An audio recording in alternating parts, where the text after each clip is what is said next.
Trinity, they are big on the ends. So right now they're attacking the edges. Exactly right, and that's what we talked about, and that's where, you know, I was talking to someone earlier today, and they mentioned it. They said, hey, Butch Goncharoff, when he has an entire offseason to study and scout an opponent, even if he had an inferior team, he's going to counter that just with his knowledge. And then you take on top of that all the athletes that Bellevue has. They don't have an inferior team, and this is the result that you see right here. They come out and boom, in 3 plays they're in the end zone. They stop Trinity offensively. Actually, Trinity went back about 15, 20 yards in their possession. So Trinity right here, though, you know, this is one of the dangers being on the road, and talk to high school kids about this a lot. A lot of high school kids will say, well, we have them at home, and it's an opponent 5 minutes down the road. So there's not really home field advantage. Right. This is like college. Trinity has had to fly across the country, a different time zone. Their fans aren't out here. This is an unfamiliar scenario for them and confines. So for Trinity, this is where they have to keep their composure right here, not get away from their game, and go on and just try and score and even this game out. Now Trinity has traveled 2,200 miles to get here to Seattle to play Bellevue. You know, there's an interesting stat going on out there. I don't know if it's true or not, but they say a Texas team has never left the state of Texas and lost a football game. So right now, Trinity has that on the line. I think right now they need to cut down on the mistakes. That has hurt them very early. Well, and in games like this, when the emotions are going wild, guys get personal foul penalties, guys jump off sides, they do crazy things. So we'll see as guys kind of settle their emotions in here on this kickoff return. We'll see if, you know, guys are blocking. The speed of the game is going to slow down for all these guys, and they'll get back into what they do. And that's why it's so important early on to keep your composure. And right now, Bellevue is the team that's kept their composure. So we'll see. This is an answer shot. You know, when you play a big-time team, they're going to score. They're going to stop you. So it's how you respond to it. Edric Gonzalez on the return, up to the 25. And this is where for Matt Hawkins as the leader, as the quarterback in this group, he's got to get in that huddle and say, hey, guys, you know, this is what we do right here. Let's just go down and respond. Other players to watch out for: Ray Bolden, wide receiver for Trinity. Also tight end Will Taylor, 6'3", 255 pounds. Wide receiver tight end Jason Reese, also 6'5", 228 pounds. Nice, tough run. And that was Bear Miller right there, and he's a big boy, 5'11", 240-pound senior, and that's what I expect to see more from Trinity right there. You know, that's about a 6-yard gain. You know, they put themselves in position where it's 2nd and 4, 3rd and 2. That's a lot more of their style of game, and it actually is Bellevue's as well. So for Trinity, they just got to get positive yardage as they're going on every down. Start to use some of their strength. Salesi Ohatafi, 6'5", 301-pound offensive lineman for Trinity. Pitch to the left side, nothing going. Trinity might have got a yard on that play. Yep, and that was great backside pursuit right there by Shane Bowman, 6'4", 220-pound junior. And that's going to be key on this with Bellevue. They're facing some mismatches size-wise. Trinity is going to have, I mean, on average, they're probably about 30 to 40 pounds bigger per guy on the line. So Bellevue is going to have to, they're going to have to wrong arm, they're going to have to get in there, they're going to have to pursue backside, and that's exactly what Shane did.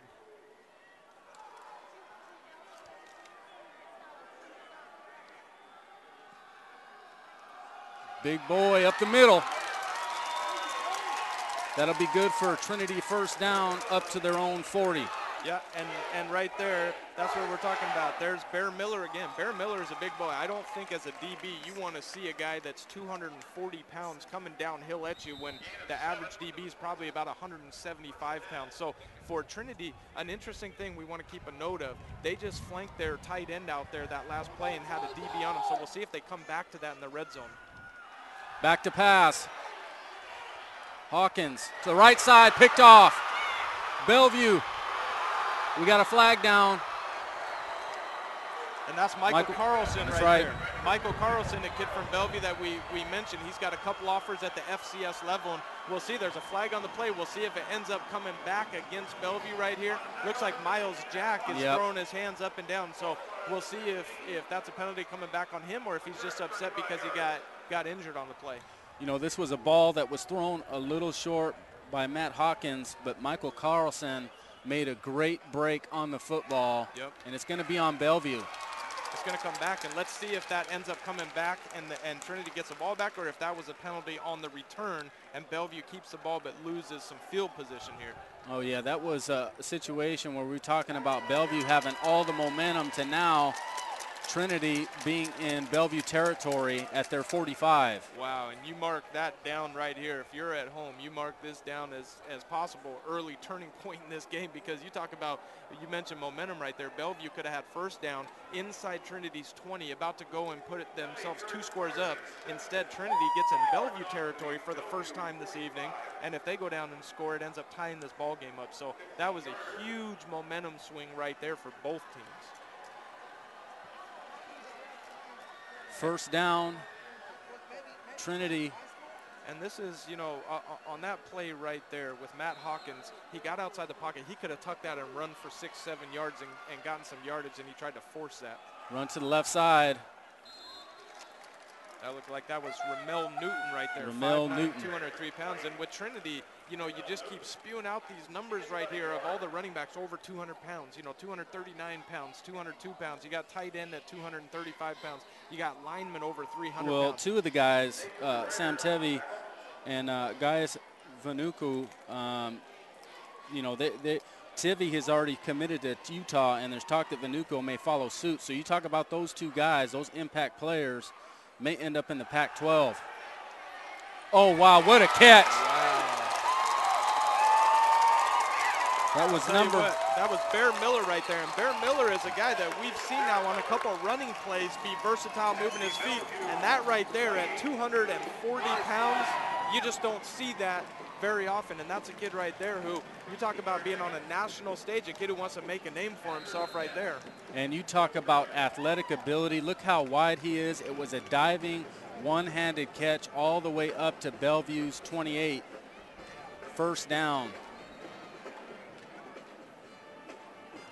Looks like Trinity got up to the line of scrimmage. The coach has called out an audible, and so they're seeing something. Now we see a penalty, but yep. I think we're going to see that. You see that a lot more now in college and NFL ball. Teams offenses get up on the ball early, and they force the defense to show their hand, and then they can go ahead and make an audible to the call they want. And Trinity, after watching some of the film, I know that they also like to pound the rock. And once they get that going, they love to run the play fake. Yep. That's the one thing they do well. They run the play action. Sometimes when I watch them, they'll just throw the ball up and let their athletes make plays, kind of like you saw with Bear Miller. Yep, absolutely. And it looks like Trinity is going backwards again, and this is something they're going to have to correct. And at halftime, when they make adjustments, I know the coaches, that's going to be something they're harping on is, hey, fellas, we can't win this game if we're going backwards offensively. We got to keep going forward. When they're moving forward and getting yards on first and second down, they're getting first downs, they're moving the chains. When they're going backwards, they put themselves in tough positions here. Yeah, you just talked about it. These penalties are drive killers. So now for a running team on 1st and 15, it definitely makes it tough. To the right side. And that was great pursuit right there by Miles Jack. Miles Jack got upfield, and he really disrupted that play. That was a toss right there. Miles Jack, when you come upfield and you force the running back to bust inside like he did right there, and he forced Ramel Newton to come inside, that's where all your help is coming defensively. Pursuit's coming inside out. Yeah, and that's the one thing that's helping Bellevue right now. They really do a good job of getting to the football as a team, you know, that pursuit tackling. But Newton, nowhere to go. Miles Jack, the UCLA commit, as you talked about, the kid is a very quick and hard defender. And he's a big kid, long arms, you know, originally from the South, and he's just one of those athletes that you see so much in the SEC. And I know there were some Southern schools that had offered him and recruited him. And you know, it's interesting. Miles Jack, he's committed to UCLA, but teams are still recruiting him very heavily. Yeah.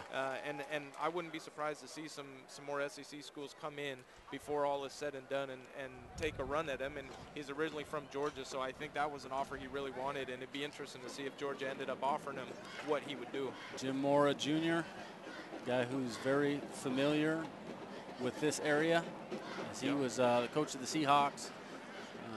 Well, and they also have Marcus Tuiasosopo as their tight ends coach down there, and he's the guy in charge of recruiting the Northwest for UCLA. And I think that was a brilliant move by Jim Mora, because Marcus is such a well-known name up here, such a well-liked name. The Tuiasosopo name is infamous throughout the country, but especially in the Northwest, with his brothers both playing, you know, one playing with the Mariners in baseball. Zach had played at UW in football and gotten a sniff in the NFL. So with Marcus recruiting. I mean, with Miles Jack, that was exactly why they named him, to recruit this area, to pick up kids like that maybe before they wouldn't even have had a chance with. So back on the field, second and about 15. Hawkins back to pass, finds a receiver wide open. And that was a great play action right there. That was a great throw. And that was one of the players to watch, number 8, Raymond Bolden. Yep, and Raymond ran a great route. That was just a post corner route. Some people call it a tiger route. He actually broke it off pretty flat. He ran in like he was running a post route and then planted and came right back out like an out. And Hawkins did a great job of getting that ball outside. Looks like Ruben Muella was on the coverage. Ruben is a DB that has committed to Idaho, so that was a route run against a very good DB. Yep, the field is littered with D1 prospects, as you would expect in this type of game. Shift to the left, Bellevue defense. To the right, it looks like about a gain of 3 yards. And again, that's, Miles Jack coming up, forcing that play inside. But for Trinity right there, that's key for them. It doesn't always have to look pretty. At the end of the game, you either won or lost. And with Trinity getting 3 yards, that's a positive for them. And that was number 33, Kenneth Gonzalez, on the carry. And we are looking at about a 2nd and 7. And this is where Trinity has to just take advantage of having those big hogs up front and just run behind them and go. And you talked about that. They go right up the middle. And this looks like they'll be a few yards short of the first down. Well, and this is where not only having the big guys up front, but Bear Miller at 5'11", 239 pounds. I mean, that's like, for a lot of high schools, that's the size of an offensive lineman. And when you have that guy who's got the athletic ability, we saw the catch earlier of a receiver. Now you got the big hogs up front over 300 pounds, and you got a 240-pound guy running right behind him. That's not a great scenario right there if you're a linebacker or safety for Bellevue. Trinity 3rd down and 2. Quarterback keep. That'll be Matt Hawkins up the middle. And that's a little bit of the fans out here on the West Coast are pretty familiar with that. That's University of Oregon. That's that zone read right there. And that's what you see Oregon do a lot. They send a guy in motion, and now he has the chance to hand off. He's reading that defensive end. If the defensive end goes down, he hands the ball off. If the defensive end goes up, he pulls it and runs up the middle, which he did right there. And Bellevue comes up with the stop. It'll be 4th down now. And it looks like Trinity's lining up for the field goal. And this is big right here for Trinity, just to get points on the board, right? How everything started this game out, to get 3 points right here and only be down, be a score away from taking the lead. This is big for them. Up and good. And you just talked about that. This is huge for confidence. They just went on a long drive. You don't want to come out without any points. Trinity gets on the board. It is now 7-3. Bellevue with the lead right now. And we are watching a battle. Yeah, absolutely. I mean, this is everything that it was advertised and more. You got the talent on the field. You got the great coaching. You got the strategy. You got big plays happening on both sides. And let's go back. We talked about it. We said to pinpoint it early on in this drive, that interception that Michael Carlson had. Yeah. Bellevue would have had the ball inside of Trinity's 20 to go in to put themselves up 14-0, and instead now it's a one-possession game. Well, not just that, but, Trinity comes out and they get a first down right away on their first series, and that comes back off of a mistake. So right now we're seeing opening night of football, and this is what you come to expect. A lot of mistakes as you work the kinks out. Once again, I want to welcome all the Texas fans out there watching your Trinity Trojans over here in Seattle, Washington against Bellevue. I am Jerry Mercado. To the left of me is Taylor Barton. Welcome. Yeah, absolutely. I mean, this is welcome to the start of the 2012 season. I mean, it doesn't get much better than this in high school football. And, as you mentioned, the mistakes that teams make, that's why a lot of teams don't like to assign a game like this early on, because they try and have almost a cupcake opponent, so they can iron out some of those wrinkles, get it on film, and then the second or third week play a team and be a little bit more ready. So I give props to both coaches and both programs here to step up and take this game. A lot of teams would have shied away from this, but these are programs who they're successful for a reason, because they don't back down from anyone. Oh, this is a huge game. You could argue that it's the biggest Week 1 game in the country right here. Buda Baker And you don't want to give him, you don't even want to give him an inch. Buda Baker, the sensational junior, Yep. he had a kickoff return in the state championship game last year against O'Day that went about 80 yards for a touchdown, and he's just so explosive. And you give him an opening, he's going to take it. And right there, he gives Bellevue.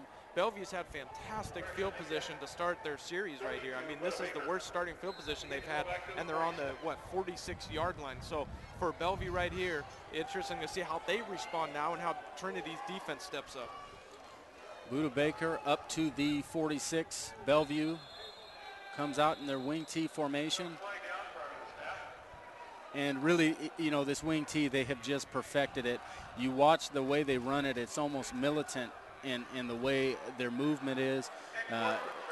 I mean, it's just amazing. Yeah, it takes so much practice. I saw a tweet right after the state game last year from Bellevue football, and they said everybody wonders why we're so great, why we win all these national or state championships. Take a look, and it showed their whole team in the weight room the day after they won the state title. Yep, that's commitment right there. Those guys, there's no entitlement here at Bellevue, and that's from the top down. Butch Goncharoff doesn't allow that.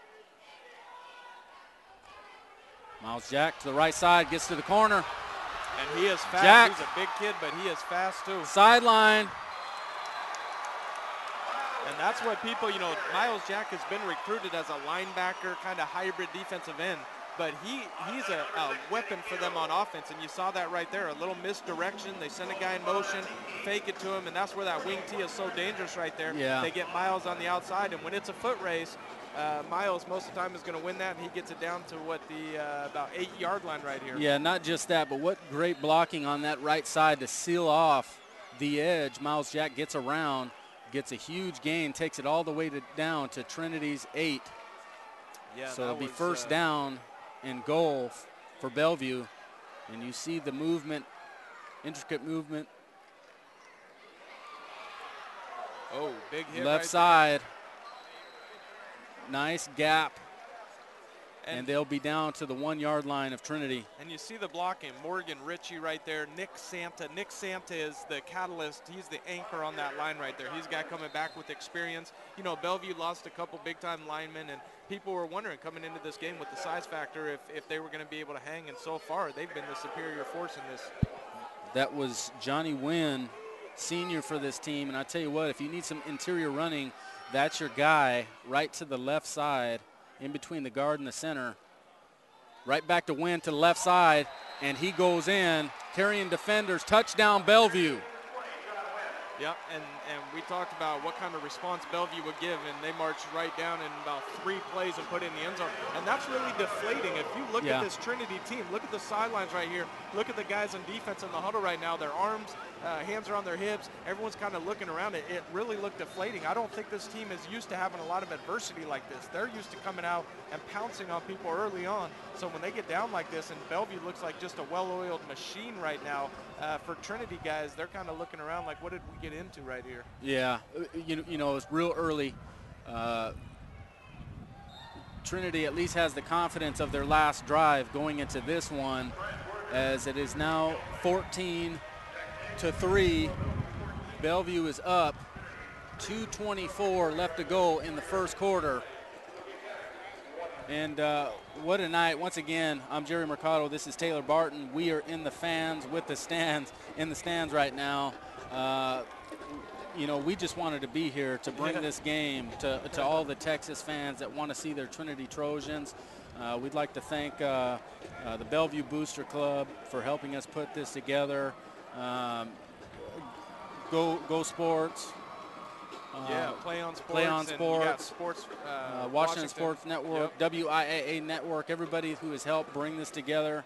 Our whole production crew right now is in the stands. So, well, this is, you know, what this is this is just a group of people who are just high school football fans. The Bellevue Booster Club, the coaches, the programs, yourself, everyone doing the laptop and camera for us. This is just a group of guys who love high school football, wanted to come out and cover this, and so far it's been an absolutely phenomenal start. It's a beautiful night in the stadium, Memorial Stadium here. It's really neat. It's kind of a throwback stadium, really kind of a little enclave. You got half the stands are sunlight, half of them are in shade. Fortunately for us, we're in the shade over here, but it's really a raucous environment and an exciting game. Kick fielded. Taken up to the right side. Good return.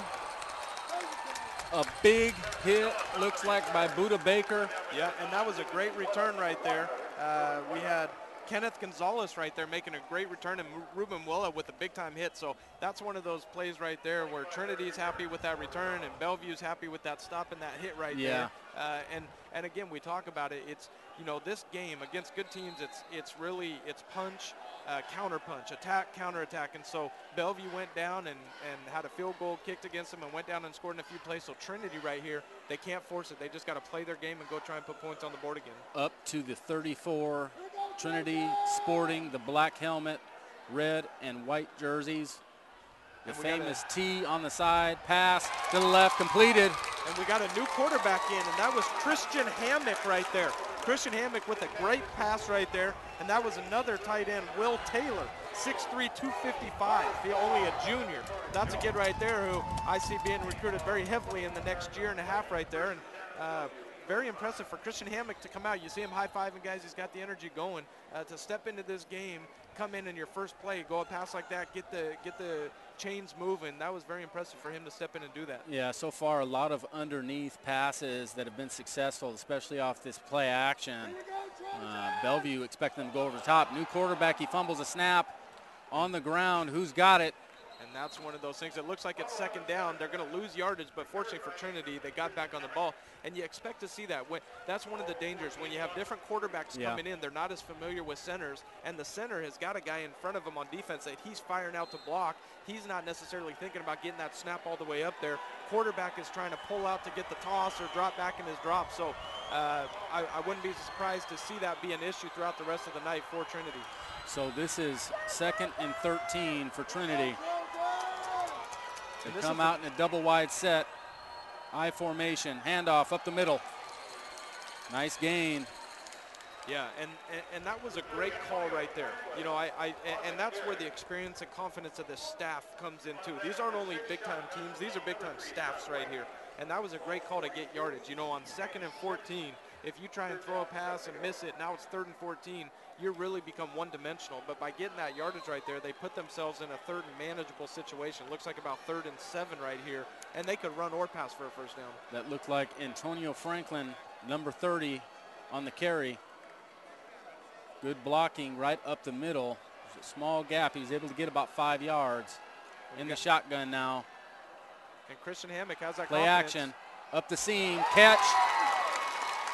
And that's that guy you've mentioned right there, Raymond Bolden, and that was a big-time catch. Again, everything Trinity does in the passing game is off the play action, off of that great run game.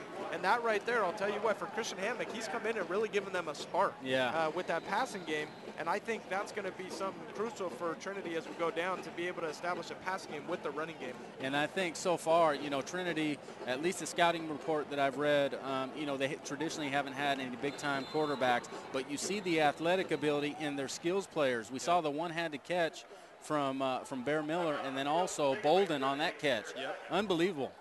Absolutely, and Bear Miller being at 240 pounds making that. We got a timeout here. Both teams going to get a little rest. And it'll be interesting, Jerry, as this game progresses now. First game of the year, the weather's pretty warm. See who gets fatigued early on. Now, that could be advantage for the Trinity team coming from that Texas heat that they've been practicing in all summer.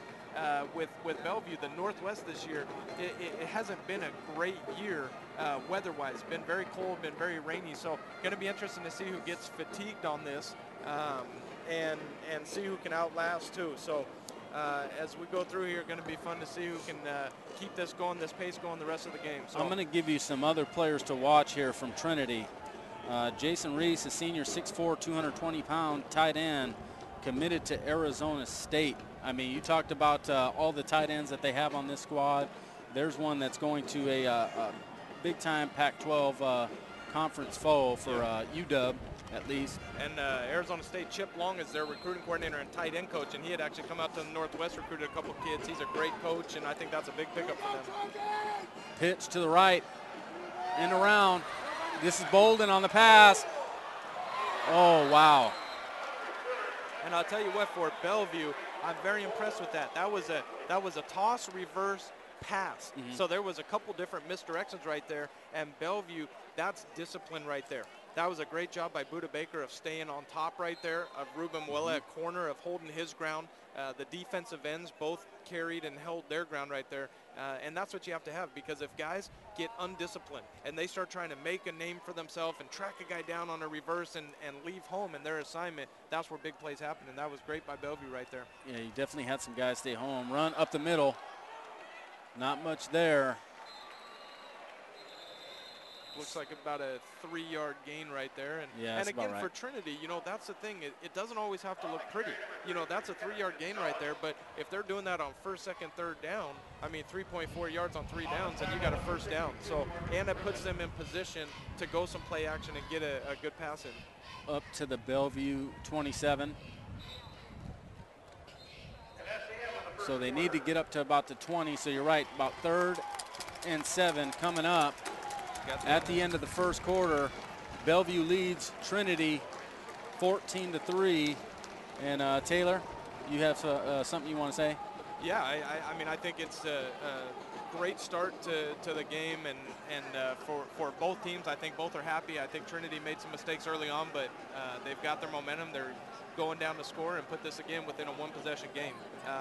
If you want to watch more of your school's great matchups, like the game you're enjoying here tonight, tell your school to sign up for the Play on Sports School broadcast program. The program allows schools to broadcast all their games and other activities on the web. For more information, go to playonsports.com/S-B-P. All right, there it is. Also, if you want to watch some more live stream action on Friday and Saturday, tomorrow, Washington Sports Network will be at the Chiawana at Hanford Gate at Fran Ridge Stadium. Kickoff at 7 o'clock. Join us about 6:30 for our pregame. And on Saturday, we will be down in Lamson Stadium for the Prosser versus Kamaikan game. That's a Saturday game, 7 o'clock.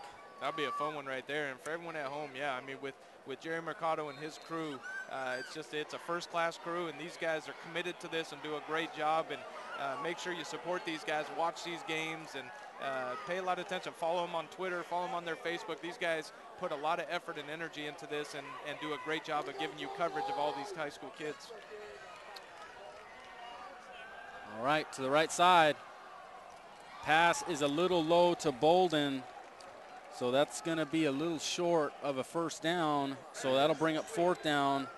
That was Christian Hammock to Bolden. The pass was a little low. Yeah, it looked like Christian Hammock, you know, sometimes as a quarterback, the easiest passes end up being the most difficult because you try and just hand them into him. You know, he had Bolden open on a flat right there, and if he leads them, Bolden turns up the field, gets about 8 more yards, and it's an easy first down.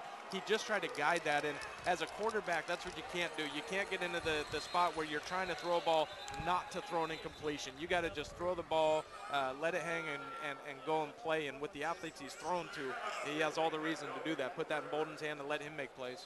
Okay, Bellevue said, okay, you're going to go for it. We need to take a timeout. So Butch Gontroff burns a timeout, and Trinity facing a 4th and 1 on Bellevue's 22-yard line.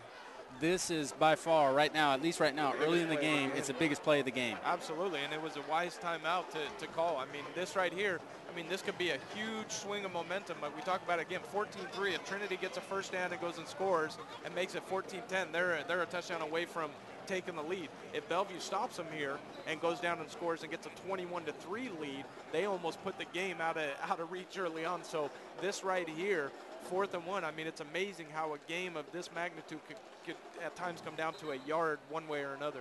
We just talked about it in the pregame. Trinity has an offensive line that averages 250 pounds. So if you're Trinity, you need a yard. Where are you going here? Oh, I'd be going behind Moses Nunutau, 6'1", 278 pounds right there. I'd run right behind him and just say, hey, you lean forward and we'll jump and we'll get that first down. Up the middle. Oh, what a play by Buda Baker. Wow. Buda did a tremendous job of coming off that edge right there. He grabbed the feet and pulled back, and we'll see if that halted momentum or if Nunutau was able to push. It looks like they got the lean forward for the first down. Wow. I mean, it doesn't get any closer than that. You talk about a game coming down to inches right there, Jerry, and that's exactly what they talk about when they say that. And that gets the Trinity fans on their feet, and we talked about that emotional roller coaster and swing, especially early on, and that's it right there. I mean, the Trinity people were holding their breath. We're sitting right here behind them, and they get that first down. They're jumping out of their seats. They're hollering first down, and Trinity gets some new blood going. Yeah, Buda Baker came off that left corner and really showed that speed off of the edge. Unable to stop them for a first down. Trinity, first down. Oh, fumble. Uh-oh. Looks like Bellevue recovered right there.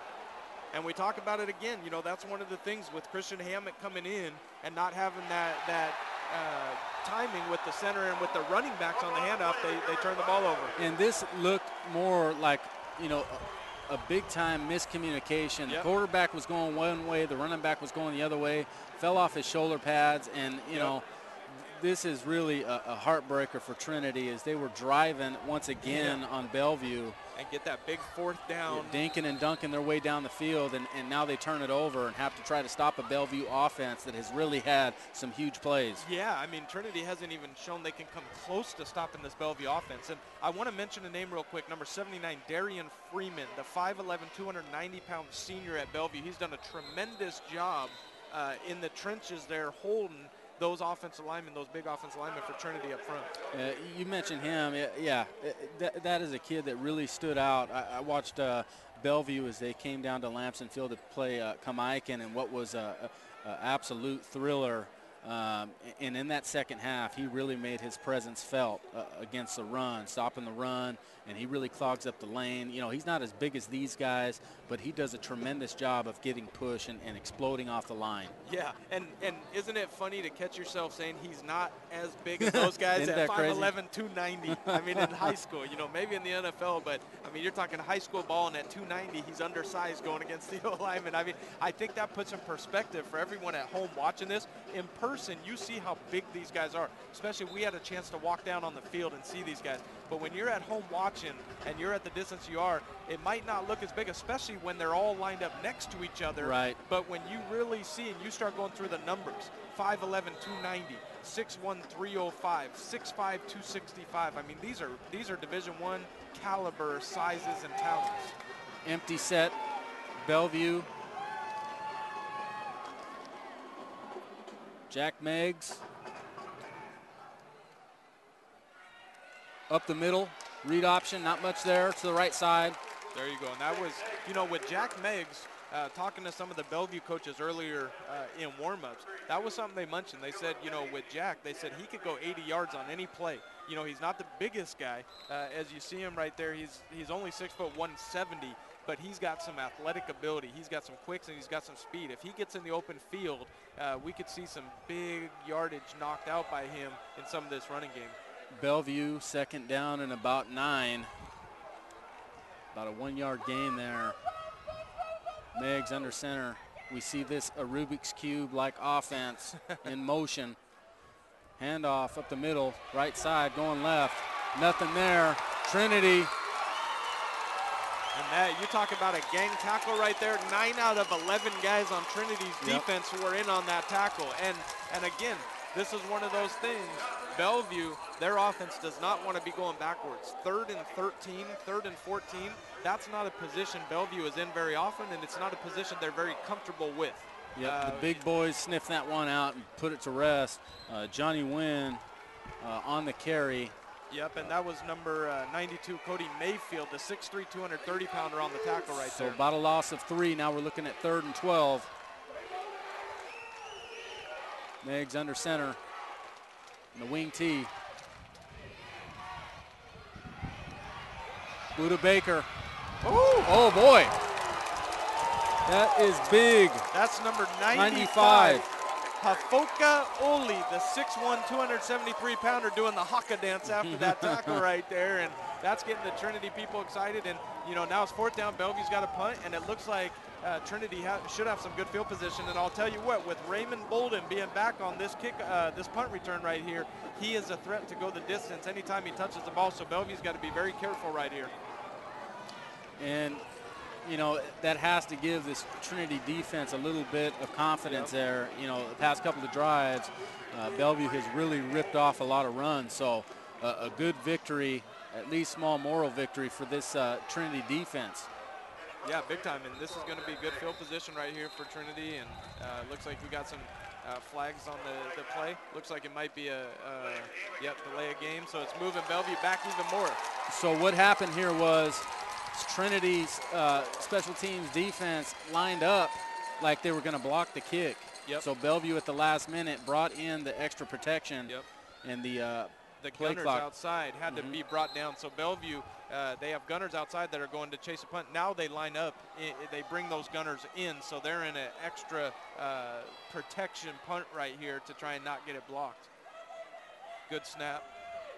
That's a great punt right there. Nice high Another kick. good spiral. Bolden is going to return it from his own 38. Nice move to the right side. He's following his blocks down in Bellevue territory. He gets down to about the Bellevue 47. And I'll tell you what, for Trinity to get that, this is the best field position they've had to start any drive. They're on the plus 47 right here. And again, this is where Trinity has to come out and play their style. You're not going to get 11 points in one play. So come out, get 4 yards, 5, 6 yards in a cloud of dust, move the ball down, go score, and you're within one possession to get back into this. Now Bellevue, now this is the first time they're really back up against the ropes. Their defense has to come up, step up, and make a big play here. So once again, we have a switch at quarterback, run up the middle, nothing going there. That was Miles Jack coming off that edge, and Miles Jack was unblocked that play. Now, Miles Jack is hard enough to go against when you have one guy blocking him. Sometimes you got to even have two, but when you have no one blocking Miles Jack, I don't think that's a very good idea, and that's going to be the end result right there, a loss of 3 yards. Remmel Newton up the middle, a couple yard loss. So now it'll be 2nd and 12. It's Hawkins on the run, 1st down and more. And that was out of bounds at Bellevue's 26. And I'll tell you what. I'm sorry, make that Bellevue's 34. And Hawkins made a great decision. That was a play action. He had a single receiver on Ruben Muella at DB, and the receiver wasn't there. And earlier on, he had tried to force a pass that ended up getting intercepted, and that play got called back. But right there, he learned from his mistake, which is what this is about. Pulled the ball down, scrambled, got the 1st down, and now they're moving the chains again. Great play right there by Hawkins. Double tight set. Up the middle. Yep. Newton. And that's what we talk about. This is Trinity's game right here. Yep. You know, 1st down, you get 5 yards right there, and it doesn't look pretty, and it doesn't have to, because at the end of the day, in a war, it's not about winning every battle, it's about winning the war. And right here, to get 5 yards on that, put yourself in 2nd and 5. Now you've got a chance to run, play action, do whatever you want. Absolutely. 5 yards in a cloud of dust. Chewing up the clock. Once again to the right side. This time they sniff it out, and this is a fumble. Oh, he's saying he's down. Wow. And that was a great job by Michael Carlson. Michael Carlson came down, and linebackers, defensive guys in general are taught when you're tackling a guy, if you're up tall on him, try and rip that ball out. And Michael Carlson, that was a picture-perfect job right there of what that looks like. And unfortunately, the refs had called the knees down. I'm not sure if that call was correct or not, but it is what it is. There's no replay here. So fortunately for Trinity, it's 3rd and 5. 3rd and 5, double tight set, I formation. And Matt again, Hawkins. Looks like Hawkins is given an audible here. Coaches saw something they liked or didn't like and got in or out of a play, and now they got the speed option going down the line here. To the right side, Hawkins with the 1st down. He kind of bobbles the ball a little bit. Yeah, I'll tell you what, he got the 1st down. That was a great job. The coaches saw something in the alignment of Bellevue right there. Now Sean Constantine on the tackle, and Sean did a great job of trying to rip that right there and almost getting the fumble right there. So that's something we'll see if that plays a role in this game later on with Bellevue trying to strip that ball. So Trinity up to Bellevue's 22-yard line. We saw them in this territory in their last drive, and they turned the ball over. We saw them already a couple of times almost turn the football over, so they just need to take care of the football. Pitch to the left. Yep. And that right there, Miles Jack on the tackle again, and that was a toss right there to Kenneth Gonzalez. And it looks like with Trinity, it looks like they kind of have that 1-2 punch. Kenneth Gonzalez is the guy they get it to and try and get him outside of the tackles right there. And it looks like Bear Miller, the 240-pound fullback running back, is the guy they like to run between the tackles. So it's a nice combination. Yeah, and at any moment here, I'm expecting the play action to come. Yep. As they've already gone with a few runs here. Well, especially Bellevue starts going a lot more man-to-man once you get inside the red zone. So a play action could set it up really Hawkins, nice here. Play action, rolling to the right. Got to get rid of the ball quick. Underthrows his receiver, Bolden, and that's going to bring up a 3rd and 10 situation for Trinity. And you got to love that. Miles Jack on the pursuit, and Miles He closed quick, and he got in on Hawkins right there. And as Hawkins was throwing, Jack ended up hitting him, and that's what caused the ball to be short. And Miles popped right up, and instead of looking at the crowd celebrating, he looked right at the ref, held his hands up, and said, no, that wasn't a late hit, was it? All right, in the shotgun. 2-back set, 3 receivers. And this is for Trinity. You know, they're really almost in a two-down territory right here. This is a pretty long field goal. You know, if you ended up, this is what ends up being about almost a 40-yard field goal right here. So really might be two down Play territory. action, back to pass, into coverage, forces it in there, but there's a flag down. This may be a late hit. Yeah, and that was to the Arizona State commit, Jason Reese, right there. And, you know, when you got a guy that's sitting in there at 6'5", 226 pounds, committed to a Pac-12 school, even if he's covered, you just throw that ball up to him. 5:01 left in the second quarter. Bellevue up 14-3. And that penalty is on Bellevue right there, and it looks like they're at least going to get yardage on this, if not a first down. We'll see what the call was in a second here, and looks like the referees are moving it forward 10 yards. Looks like it's a first down for Trinity. That's a big play right there. Big play. Up to Bellevue's 11-yard line.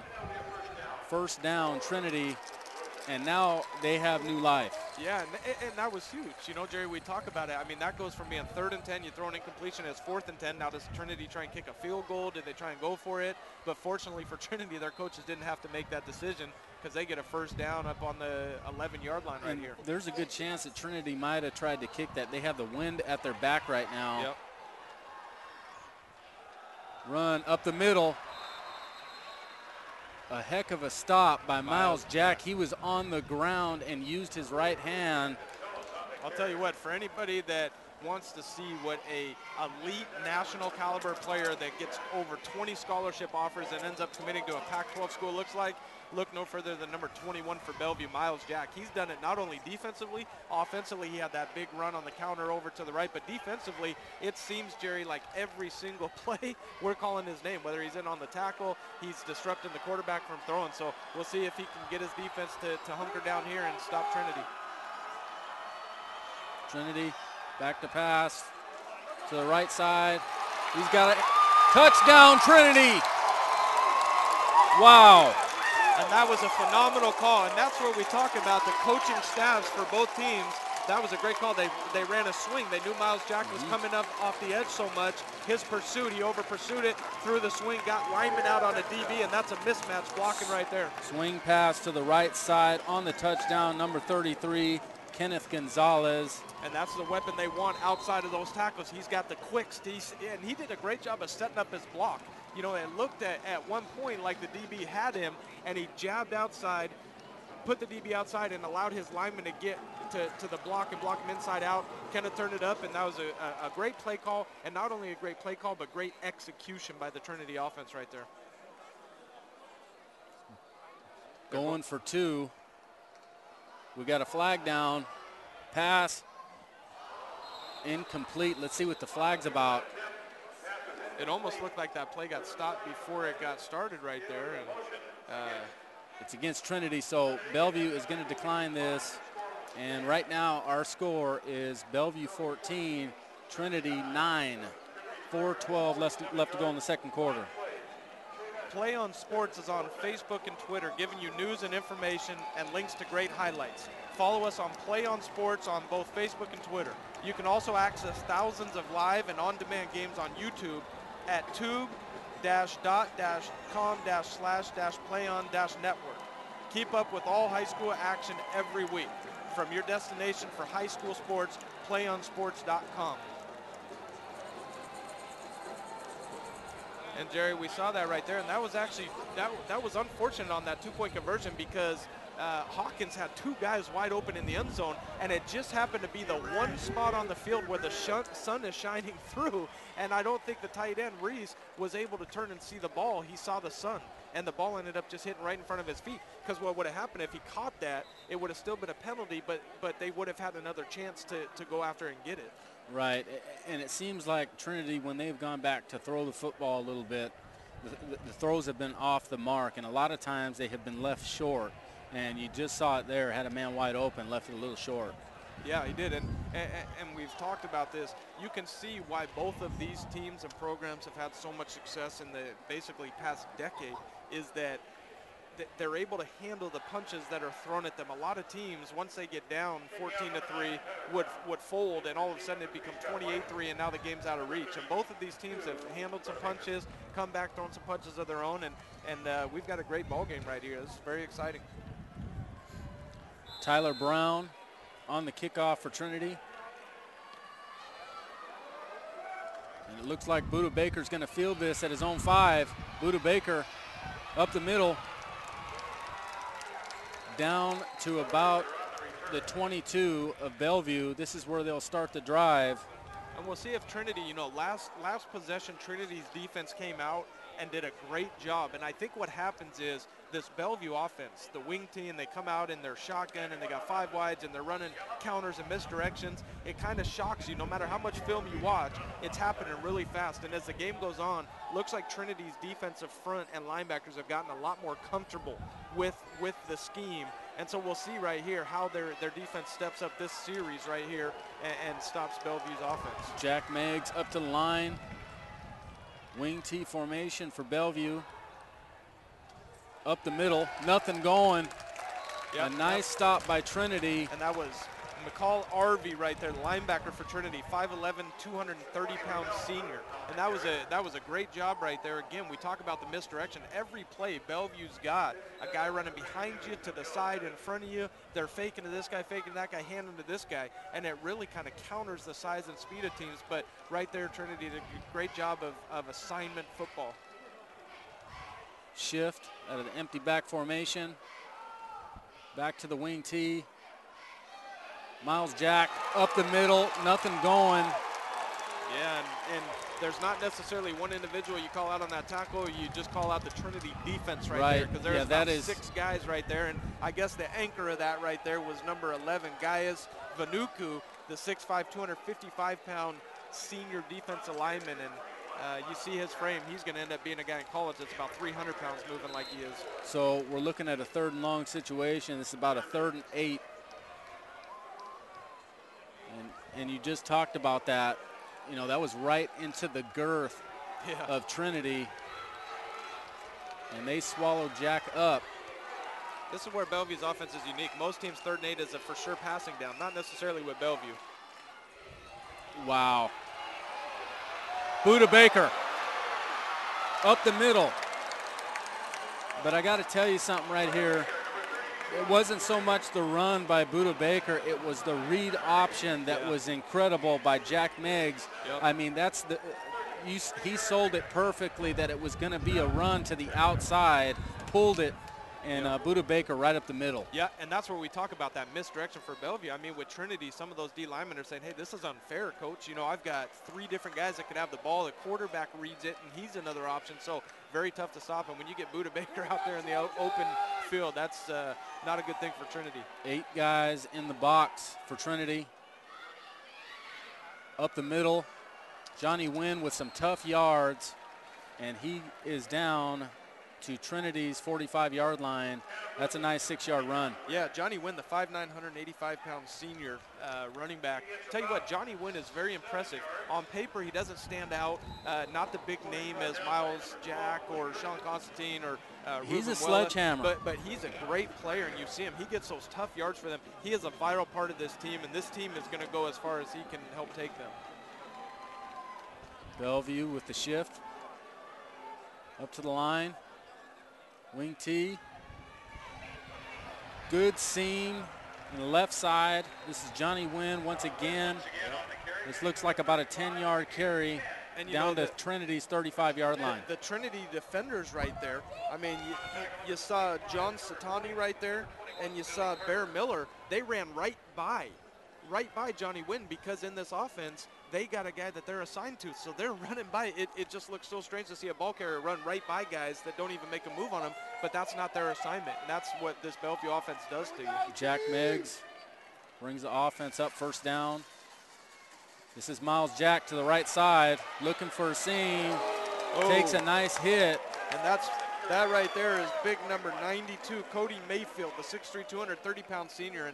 And again, you see with this Trinity team, they're not just big, they're athletic. I mean, a lot of times in high school, you see a guy who's 6'5", 275, and he just kind of covers space. I mean, that's all. But these guys can move. A large Polynesian bloodline for Trinity. You know, I'm familiar with the Tanoa Bowl and everything here in Tacoma.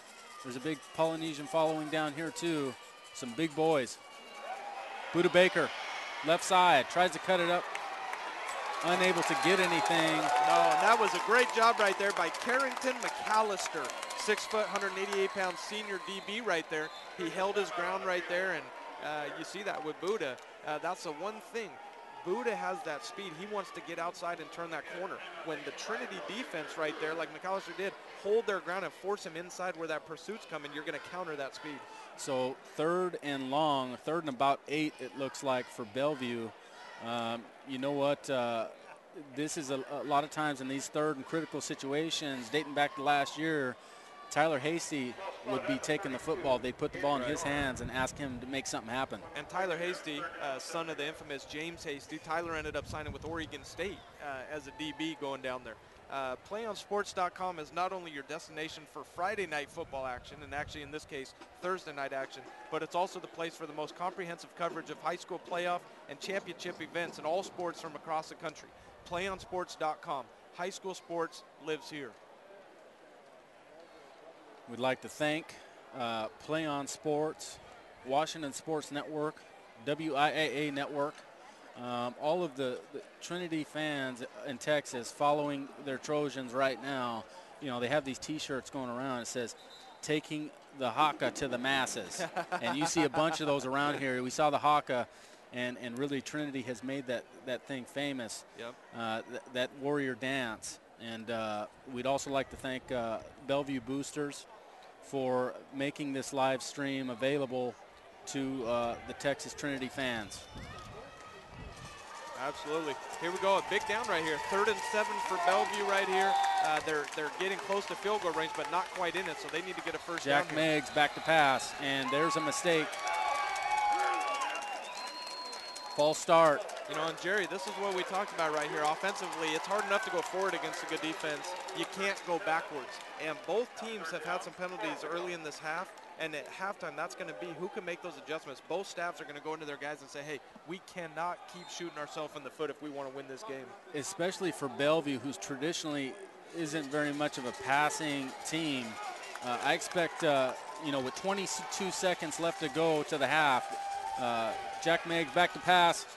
Completion, first down, out of bounds. And that was a great throw, and that was to Scott Whitting. And Scott ran a great route right there. He was into the boundary. He ran what we call a rollaway. He went up to 12 yards. He just had to get past the yard marker right there. Went to about 13, 14 yards, rolled it into the boundary. That was a great throw by Meigs right there. And Bellevue, it's not their comfort zone to be in that long situation right there, but great job of converting there. Nice play, nice pass, nice catch up to Trinity's 22-yard line. 17 seconds left to go until halftime. Meigs in the shotgun, back to pass. He looks left, looks right, nowhere to go, and he takes a sack. And that's what you cannot do right there. You see the Bellevue coaches over there going crazy. Even though you take a timeout, that kills you because he just lost 11 yards right there. So for and Bellevue, they don't have any timeouts left. So shouldn't that have been a flag? It doesn't matter. Yep. We go into halftime and we have a game, folks. Here in Seattle, Washington, Bellevue leads 14-10 over the Trinity Trojans out of Texas. Yep, and both teams, I think, going to halftime with things to correct. I think both teams are pretty happy with the result here. It's 14-9, so Trinity only one touchdown away from taking this lead. I tell you what, folks, we have an exciting second half in store for you. Don't go anywhere. Two heavyweights. Who will be the king of the rings? We'll be right back in just a little while.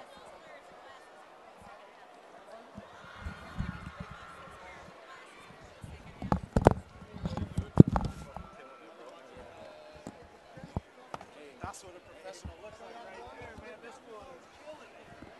This one is the real deal. I keep on waiting for Zen because I always look at Zen when he's like, yeah, I can't hear that. I'm trying to figure out the, yeah, we got to talk to him.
right, welcome back, everybody, to Seattle, Washington, as we are here to see Bellevue and Trinity for the second half here in this epic matchup. As we talked about before, 13 state championship rings on the field between the two programs. I'm Jerry Mercado. Alongside me, Taylor Barton. And we have seen a dandy so far, Taylor. You know, Bellevue got off to a bit of a quick start. Trinity was able to battle their way back, 14-9 here as we get ready to start the third quarter here pretty soon. I just want to welcome everybody out there from Texas. We appreciate you tuning in. Obviously, you see that we're in the stands with the fans here.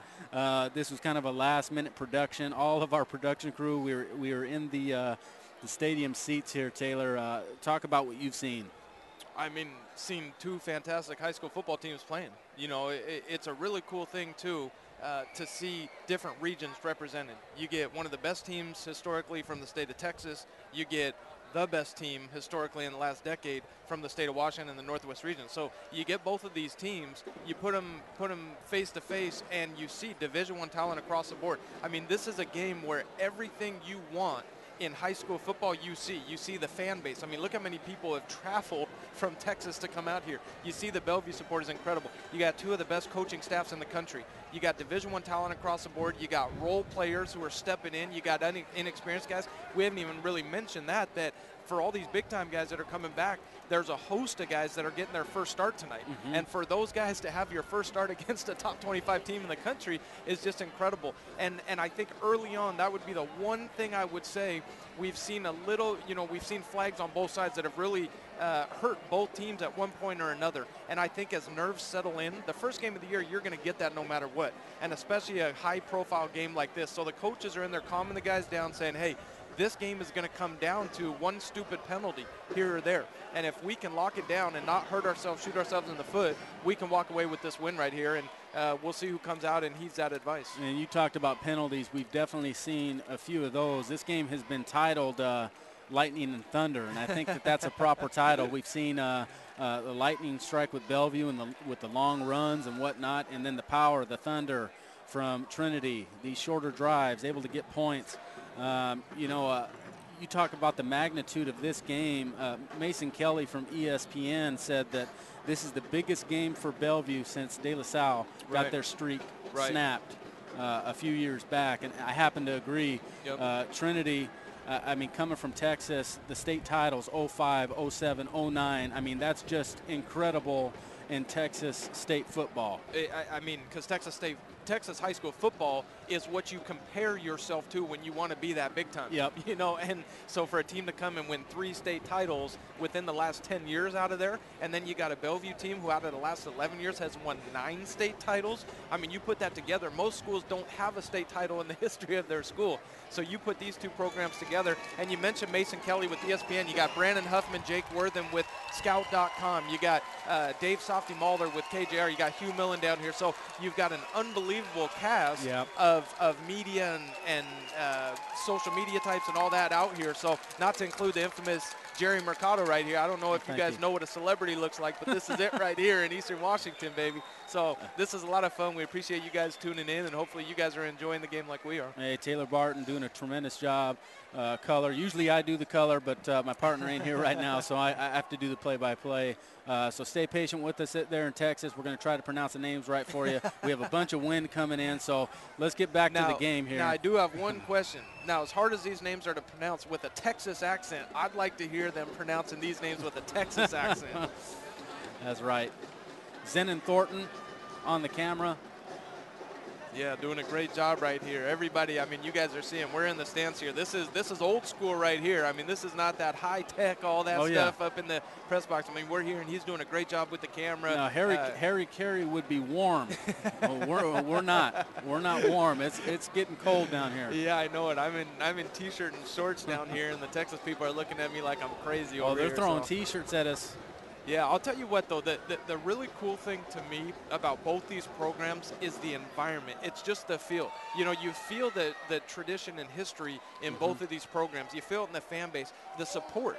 I go to a lot of games where you hear opponents' fans are cussing at the other players, or bad-mouthing them, or mocking them. These fans are just supportive. Well, they're just supporting their team, and I love that. And I talked to Trinity's assistant principal, Becky, and she talked about how kind the Bellevue Booster Club and all of the Bellevue people have been to her staff, and all the players. She's just blown away coming up here, and all the nice people who have been receptive to their program. Well, Bellevue's incredible from the top down. Bellevue, they've set the bar.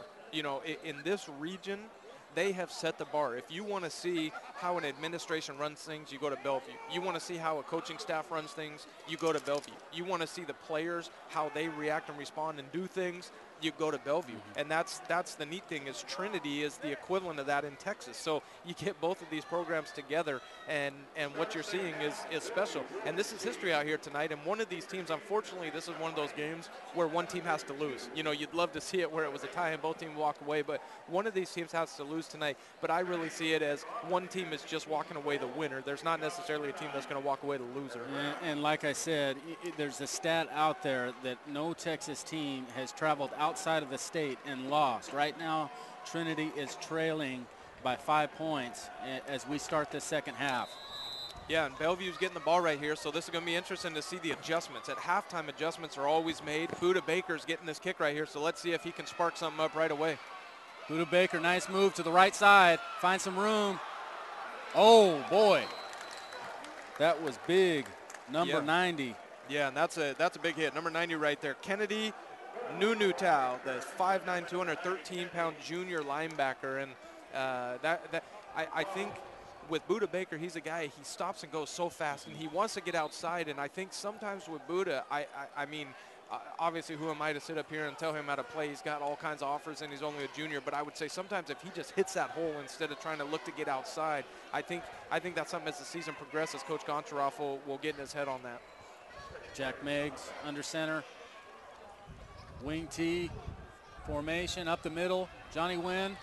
I love how hard Johnny Wynn runs. You know, you watch Johnny Wynn, and that's what I'm talking about, how I was mentioning that with Buda. Johnny Wynn, he hits the hole.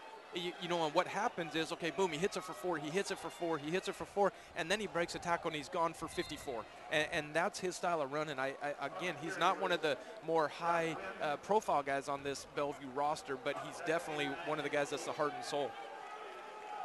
Johnny Wynn takes it up to about the Bellevue 32. Bellevue in the wing T. Meigs up to Wynn. He fumbled. Fumbled the ball. He may have jumped back on it. It looks like that was one of those very fortunate bounces that he was stripped, and the ball just bounced right back up and he was able to jump on it. But that was a great play right there by the defensive line, and specifically Simala Tevi, 6'5", 271-pound senior defensive lineman. And that's a kid that we had mentioned earlier has numerous offers, and I believe is committed to Utah. Yeah, yep.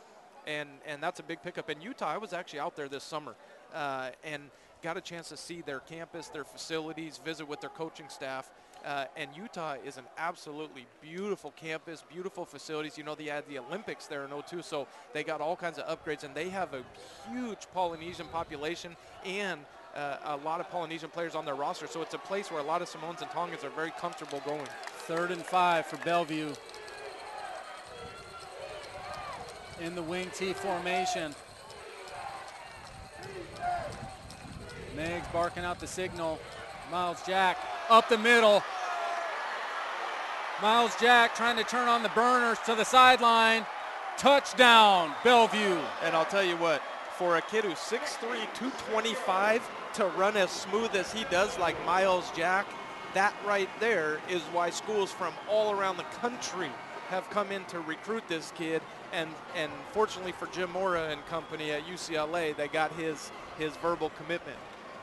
And that was what we talked about. That was that counter right there. And Bellevue has been handing off to win, running reverses to Buda Baker, and all of a sudden you run that counter, and Miles Jack goes untouched around the corner and then outruns everybody. It's almost like they set it up for that. Now he's laying down. This is another thing, cramps, opening night. You can always expect to see that as Bellevue lines up for the extra point, trying to make this 21-9. They do. So with 10-11 left to go in the third quarter, Bellevue is now up after an electric run by Miles Jack, 21-9 over Trinity. And I'll tell you what, Ryan Bordner, number 26 for Bellevue, the kicker, 6 foot, 150-pound senior, he has a boot. I mean, he just put that ball about 30 yards past the field goal right there. And that's something to mention, because if this game does come down to a field goal here and there, looks like Bellevue has the advantage with him being able to kick that distance right there.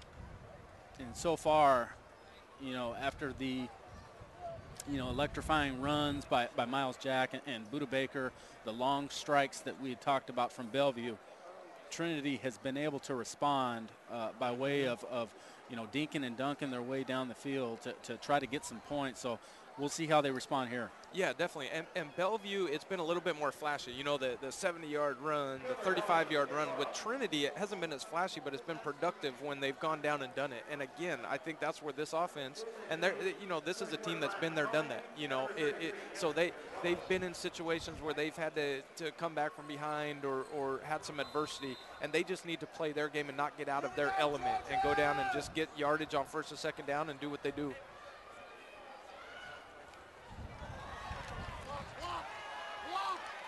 Nice return to the right side. I'll tell you what, Hawkins. I am extremely impressed with Kenneth Gonzalez. Yeah. I'll tell you what, I mean, he's only a junior. On paper, not the biggest guy, but he is really quick. He hits holes really fast, and you see him, everything he's doing, he gets north and south. Yeah, you know, you see exactly. a lot of these guys going east, west. He just gets upfield. He's always getting positive yardage. I've been really impressed with him tonight. That's exactly what I was going to say. He attacks the yardage. You know, you never see him going anywhere but north and south. The kid really gets up the field. Yep, and it looks like they're coming back with Hawkins right here. You got the senior leader right here. I think this is the guy they're comfortable with. He made that early interception mistake early on, but they're going to go with him and see what he can do. To right side pitch, option play. Oh, wow. Big hit. Not much going there. And that was Ramel Newton right there, 5'9", 203 pounds. And that's what we talk about. I mean, when you got a running back 5'9", that's not real tall, but 200 pounds. That's a thick running back. He's got a real thick base right there, lowers his shoulder and gets a couple yards. And I like that call, though, with Trinity. They're not coming out trying to force something and get outside of their comfort zone right here. Get positive yards. Put yourself in a third and manageable position. So now we got about a 2nd and 8. Play action. Steps up into the pocket. Oh, and he Hawkins runs into his own lineman right there. Yeah, Hawkins tried to make something happen, ran into one of his big guys. You know, them guys aren't going to be able to get out of the way very quick. No. Brick wall falls, you know, on his back. Well, that's one of it's kind of a double-edged sword to have such big linemen that give you such a great pocket. Okay, you got some time, but now if you try and run through that line, you're going to bounce like a pinball off of them. Lanes aren't going to open up very much. So now he actually gained a couple of yards. So now we're looking at about a 3rd and 6.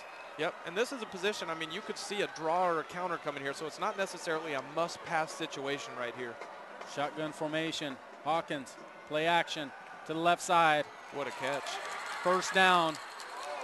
You know, and that, Jerry, right there, I mean, that was a great throw by Hawkins, but right there, that was number 22, Homer Babcock on the catch, 5'9", 181-pound junior. And that was a great catch. You know, it's easy when the ball is placed in front of you to catch and turn. He was running full speed one way and had to swivel his hips 180 degrees to reach back and catch that while guys are chasing him. That was a great catch. And, you know, that really seems to be their bread and butter. When they need to make something happen, they've gone to these swing routes to these backs, and they have really made something happen, moving the chains once again up to the 44-yard line. Handoff up the middle to the right side. Hawkins, oh, I'm sorry. And that was right there. Newton. Yeah, and you see right there, that was Ramel Newton. And again, you know, when he gets on the second level, when you have a 200-pound, 240-pound running backs in the backfield for him, when they're coming downhill on Buda Baker, Ruben Well, and Michael Carlson, that's a mismatch right there. Once they get on that second level, and that right there, you mentioned it, Jerry, on the play action, that's why that is so successful, is because when you're able to run the ball like they are with those big hogs up front and get 5 yards, 10 yards, 12 yards on a run, and keep doing that, the defense has to start putting 8 guys in the box, and that's where the play action opens up. And then you just see Newton churn the feet up the middle. And I think Gonzalez. We talked about the halftime adjustments coming out here, and I think for Trinity, I think those coaches went in and they discussed it at halftime and said, hey, our bread and butter is running the power, the counter, the lead. You know, and we got away from that in the first half, tried to get fancy on some play action passes, and it cost us, put us in bad down and distances, through interceptions. Let's go back to what works for us. It doesn't matter if we're vanilla. You know what? We got 300-plus pound linemen up front. You can't stop it. Absolutely. Gonzalez, a couple-yard gain here. We're looking at about a 2nd and 8 from Bellevue's 42-yard line. Hawkins back to Gonzalez. And that's what we talk about right there, and that was a great tackle by Sean Constantine. Sean is a name we haven't mentioned as much tonight, but, you know, sometimes it's deceiving because with linebackers, when they're taking on offensive linemen that are trying to get to their level and taking on a lead blocker and a fullback, they don't get their name in on the tackle a lot, but they're taking 2 offensive guys away to open it up for another guy to get tackled. So sometimes stats can be deceiving. And with Sean tonight, he's taken on a lot of lead blocking and opened up for his other guys to come in and make the tackle. He's had a great game tonight. Exactly, one of the widely heralded players from Bellevue. Yeah, UW commit. 3rd and 3 for Trinity in the shotgun. This time they hand it off, 1st down and more. And that's what we talk about, you know, that 3rd and 3 situation right there, Jerry. That's for Trinity, that's what they want to be in. They're in shotgun. They could go a drop back pass, they could go an option, they could go a lead, a draw, all kind. I mean, really, a 3rd and 3, that's an offense's advantage right there. When you're in 3rd and 7, 3rd and 9, defense is at the advantage right there. So as long as Trinity keeps getting positive yardage on 1st and 2nd down, they're going to keep moving the chains like they are. Homer Babcock on the 1st down moves the chains up to Bellevue's 27-yard line. Hawkins on the handoff. Good response from Bellevue's defense. Yeah. Stops them right at the line.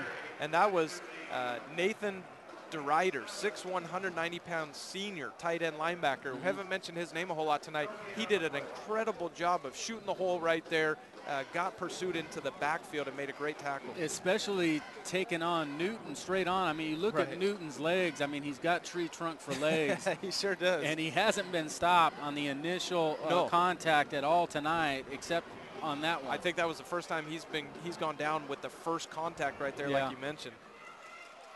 Hawkins up the middle, takes the contact, gets a little bit of a gain. You know, and offensively what happens is you start moving the ball down the field and you get into the red zone, defenses don't have to keep backing up because they don't have to be threatened by that deep play action anymore. So they start kind of hunkering down, and that's why offenses, it's more difficult as you get closer to the end zone. People always wonder why it's so much harder. That's why the defenses don't have to back up as much.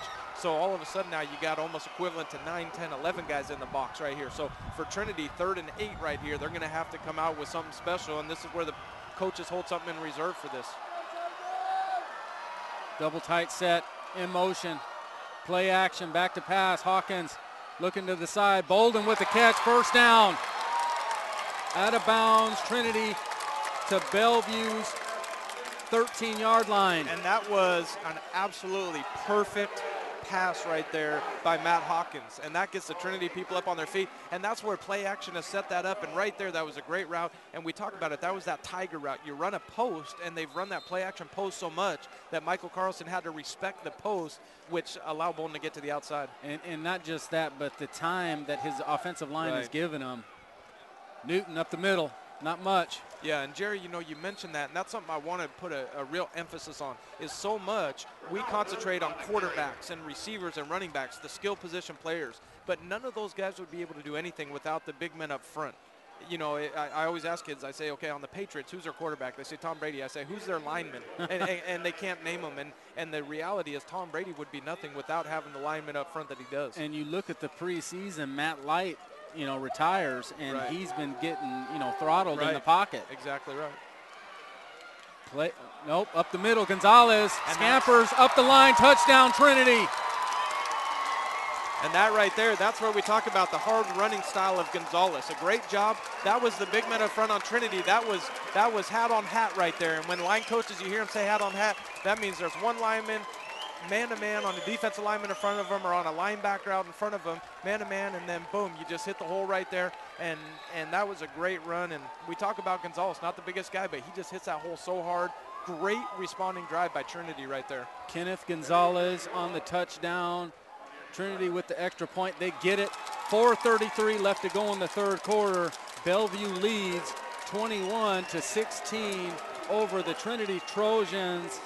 And Trinity responds I'll tell to you the what, call. Jerry, that's the response of a championship team right there. When you want to see what a championship team looks like, that's how they respond. Right. Because Trinity has had about 3 or 4 times this game where they could have easily folded and just called it a night and said, you know, hey, we're on the road. It's cold out here compared to what we're used to. You know, this team's good. Momentum's down. Ball didn't bounce our way, but they just keep responding. And you know, that's right. You talk about a team that was, you know, was disappointed last year, a 12-1 overall record, eliminated in the Texas 5A D1 third round. This is a team that has state title aspirations every single year, not just state title, but national title, yep. You know, dating back to last year. So they're back here for redemption right now. Yep, both these teams. I mean, this is a statement game. I mean, this is, you know, this game is the most equivalent I've ever seen a high school game to college, where that one loss could mean the end of your national championship aspirations. Right. You know, in high school, a lot of team, I mean, Skyline a couple years ago, I remember last year, they ended up starting out 1-2 or 1-3 and go on and win a state championship. Well, with these teams, if they lose this game, it's going to be hard, almost impossible to come win a national championship. Sorry, Taylor. New kicker, number 48, Jose Martinez, up to Buddha Baker. Shimmy shake, up the middle. Baker breaking tackles, stays up. Wow. Incredible run by Buddha Baker. Yeah, he's just, I'll tell you what, he's as electric as a player as you'll see at the high school level. I mean, every time he touches the ball, even the Trinity fans who are right in front of us, they just gasp for air. I mean, everyone collectively holds their breath because you just don't know what he's going to do, and that's a perfect example right there. I mean, he looked like he was tackled about 5 different occasions, and he was one arm tackle away from breaking that thing. So Bellevue starts their drive on their own 38-yard line. Shift in. Handoff up the middle. It looks like Johnny Wynn trucking people over. Nice run by Wynn. He's going to be closer to first down here. Yeah, Wynn on a great run. And again, we talk about the lineman up front, Darian Freeman right there, the 5'11", 290-pound senior. I mean, he was 10 yards down where Wynn ended up being tackled. And you watch these Bellevue linemen, they do a great job. They've got a great offensive line coach, and they do a great job of keeping their pad level low. And that's the only way you can counter the mismatch of the size, is being under the defensive lineman and pushing them. Jack Meggs leads his team up to the line. Handoff up the middle. Once again, this is Wynn, and he's going to move the chains here on a 2nd and short across the 50-yard line into Trinity territory up to Trinity's 47-yard line. Oh, I'm sorry, make that 48. And Jerry, what I want everyone at home to watch this. Watch Bellevue as they break the huddle. It makes it so hard for Trinity's defense as the Bellevue linemen, or the Bellevue, they don't line up right in what they're going to go. Watch as they move guys here, and it makes it so tough for a defense because you're trying to just get your alignment set, and they're snapping the ball. Now on this play, obviously when I say it, they come out and stay right where they're at, but on the next play, I'm sure they'll be moving. Up the middle, that's number 5, Dakota Jones, 5'10", 165-pound senior. And this is the first time tonight you look at Darian Freeman, he looks like he's cramping up a little bit. Yeah. And we're going to start seeing this as these guys are going hard and their adrenaline's flowing. They're going to start cramping up, and we're going to see who has the endurance to go the rest of this game. And how about the responsibility of Darian Freeman and Nick Santa having to take on, you know, this defensive line right here. Yep. And vice versa, the offensive line when they're on defense. Right. I mean, both these guys are playing a heck of a game. Meggs. Hand off up the middle. This looks like Wynn again, and he turns the legs, taking on tackles. I mean, he doesn't look fast, no. But he is really going. Well, I'll tell you, up the field and getting yards, breaking tackles. He's a good runner. There's guys that are on paper All-Americans, and there's guys that are just players. Drew Brees in the NFL on paper, I mean, he's not even 6 feet tall. He throws the ball about 60 yards, runs a 4.8 40, but he set an NFL single-season passing record. So you see Wynn on paper, he's not Buddha Baker or Miles Jack, but in this game. Solo incredible. to the ground and tough to bring down. Yep. Wing T, win again up the middle. There you go, and that was a great tackle right there. And, you know, for Trinity's defense, this is kind of a bend, don't break, and that was Inoki Nalo, the 6', 207-pound junior linebacker. That's going to be a kid that recruiters are going to know his name over this year and next year, and that's a kid I could see with multiple offers. He's a big kid, moves around well, and he's going to fill out. He's got that Polynesian blood in him. So about 2nd and 7 now after a 3-yard gain by Johnny Wynn. Bellevue. You hear this wind coming right here, and we'll see if this ends up affecting anyone when they have to start throwing the ball.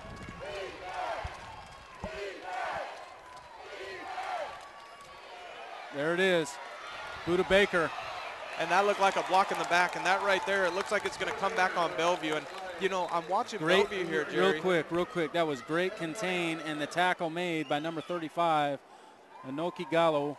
Yeah, and Inoki did a great job of pursuing that. We just mentioned the play before, and Bellevue right there, they were holding, they were behind. And what's happening, I'm seeing Bellevue, they're getting fatigued right here, and I'm wondering if with Texas, with Trinity coming from Texas where it's so hot and humid, they're coming out to this, and this is nothing to them. And for the Bellevue kids, I mean, they're fatigued. They're going hard, adrenaline. First game of the year, it was hot early on. So we'll see. We talked about it in the first half if endurance was going to be a factor towards the end of the game, and you've seen Darian Freeman had to go out. And you've seen some of these guys are cramping and getting up slow. So we'll see how this plays out the rest of the game. Well, now we're looking at about a 2nd and 17 here. Bellevue back to pass. Meggs. He finds Dakota Jones to the right side. Not much of a gain here, maybe a yard or two. Up to Trinity's 38-yard line, and now we're looking at about a 3rd and 15, 3rd and 16 here. Yeah, and this is not the ideal situation for Bellevue to be in. This is not what their offense was designed for. But we talked about it, and we've seen this earlier. They've gone on 70-yard runs, so 3rd and 15 is not necessarily a passing down for Bellevue, especially right now. They've got the lead. And it looks like they're taking a timeout to think on this one. You know, this is just going to mention, you're on the 39-yard line. It looks like this is probably 2-down territory for them. Now, we mentioned having the kicker that they do with Ryan Bordner. I mean, that extra point that I saw him kick last time, he looks like he's probably able at times to kick a 50-yard field goal. So, I mean, they're already somewhat within range. So, with this 2-down territory, we'll see what they come out with. Yeah, and they take a timeout here, but you know, with the wind blowing into Bellevue, I wouldn't, if I'm Coach Gontroff, I think I play field position here.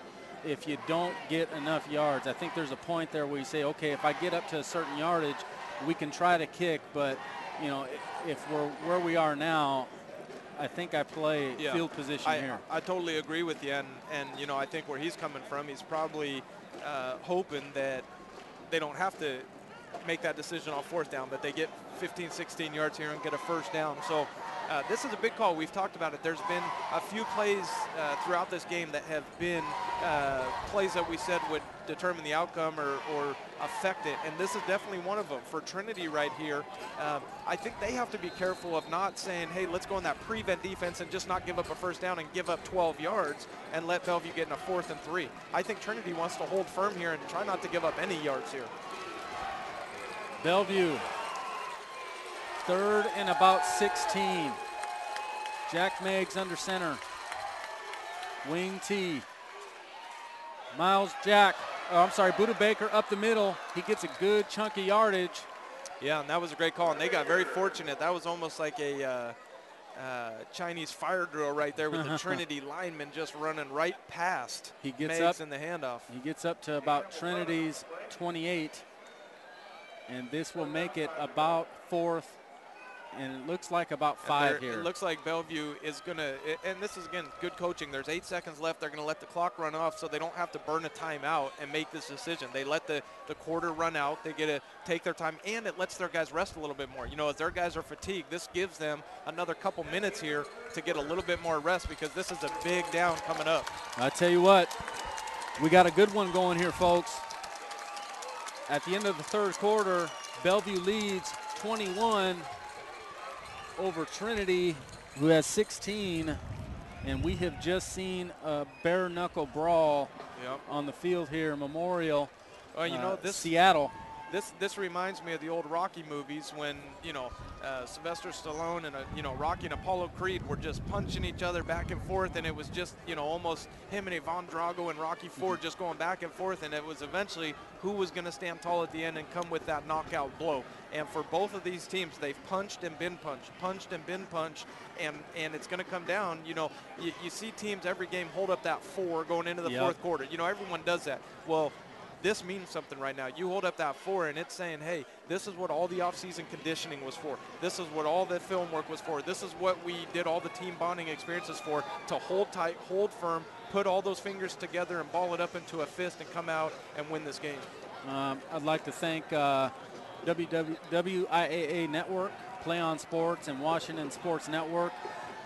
We are accumulated of all of those organizations to be able to bring this broadcast to you last second for the Texas Trinity fans and those of you around Washington. So it's been our pleasure. Yeah, absolutely. And, big call right here. You got the fans up on their feet, both sides right here, and Bellevue shifting formation again. 4th down. They go up to win. 1st down, more. And when they have needed some short, tough yardage, they have been able to count on Johnny Wynn, who takes it up to Trinity's 16-yard line and a 1st down.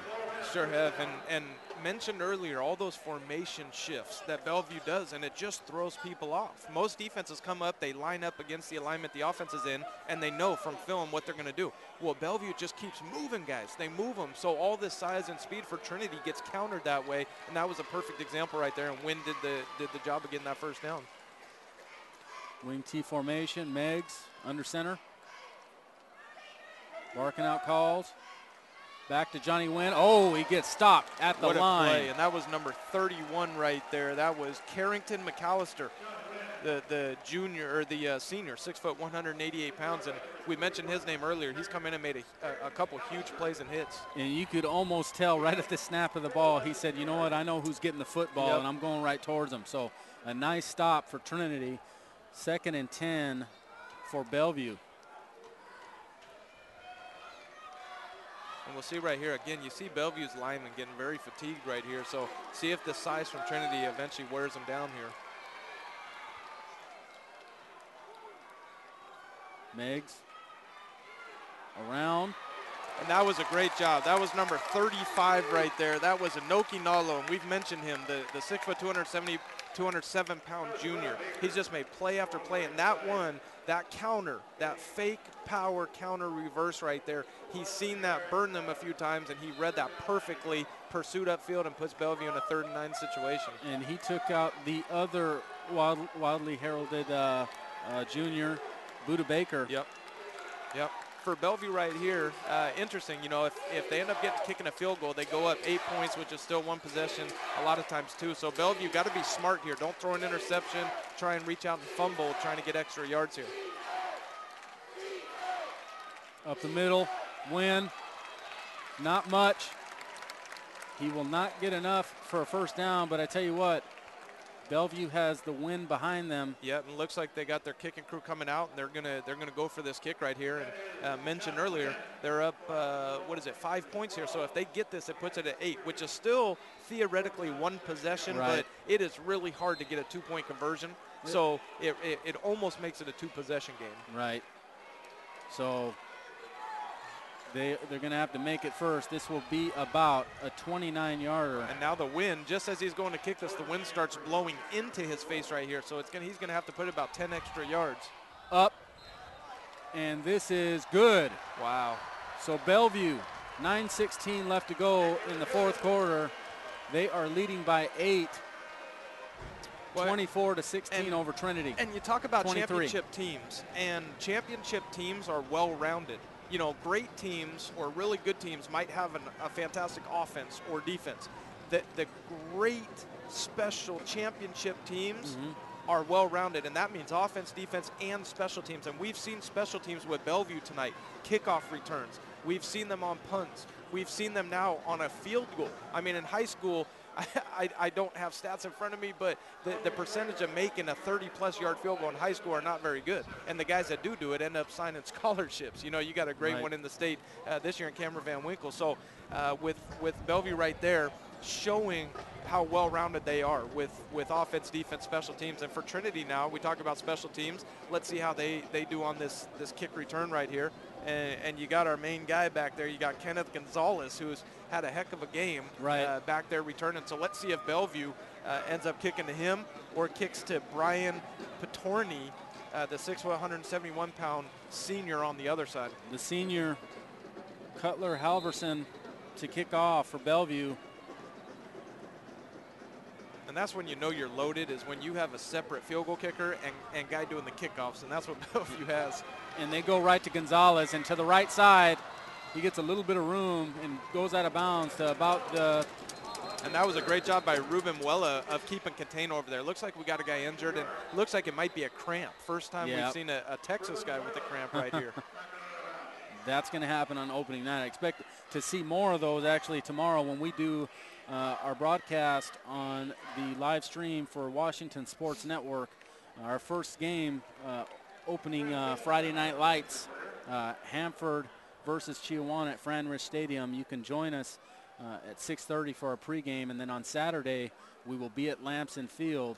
Pregame start at 6:30 for our game, Kamaikan versus Prosser. Yeah, and I recommend everyone get out there and see those games, and if you can't, get on the network and watch it and listen to Jerry and crew do their thing. It's been a lot of fun working with these guys tonight. Our first experience together working, and it's been a lot of fun. And I'll tell you what, there's a lot of guys that do this that just know a lot of facts, and Jerry is a guy who has a lot of the stats, but also just a lot of insight into the game. It's been a lot of fun working with him, and I've learned a lot listening to him. Hopefully you guys have as well. Thank you, Taylor, for the kind words. It's been a pleasure working with you as well. I think everyone at home is wondering, are we going to hold hands now and kiss and make out, or what's going on right here? It's getting pretty cold out here. So yeah, we might need some body heat. Yeah, with all the wind blowing, I can smell the bacon that's cooking.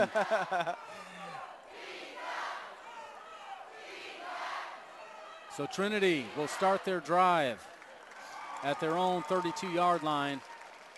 Down 8, fourth quarter. And I still can't see what number that was being carted off right there. It looks like number 5, but once we get the number, and it was number 5, and that is Tyler Hayes, the 6', 196-pound junior DB. Up the middle, that's number 30, Antonio Franklin.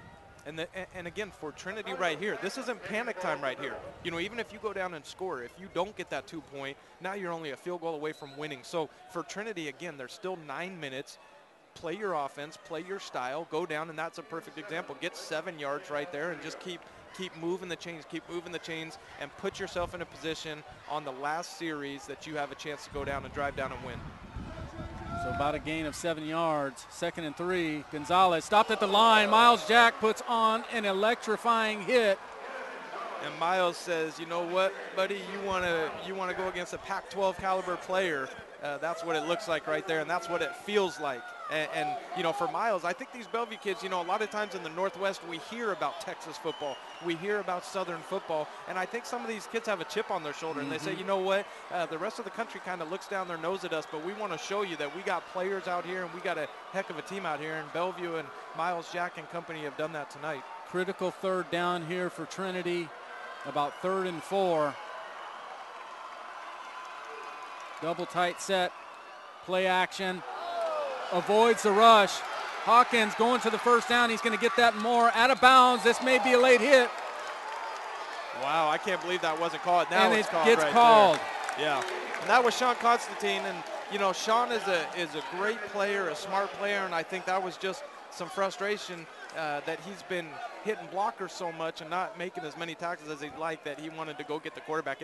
And believe me, as a former quarterback myself, I can tell you that defensive guys, their eyes light up when you're out in the open field and they get a chance to come and hit you. So Sean took a chance to hit him, and unfortunately it cost them 15 extra yards. And I tell you what, Matt Hawkins, I mean, how big has he been? The fact that, you know, he's not going to light it up throughout the stat sheet, but he has made some critical first downs here, moving the chains up into Bellevue territory. They are now at Bellevue's 36-yard line. Fresh set of downs. Yeah, and that was huge too, because not only do they get the yards, but they get the time, the clock stop. So it didn't hurt them. They didn't take an extra minute off the clock right there.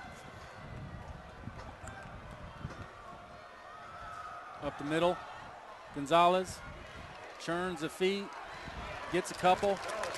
Yeah, and that's where we talk about it. You know, Gonzalez just does such a great job of just going north-south, and I think that's a lesson for any running backs at home or slot backs at home watching.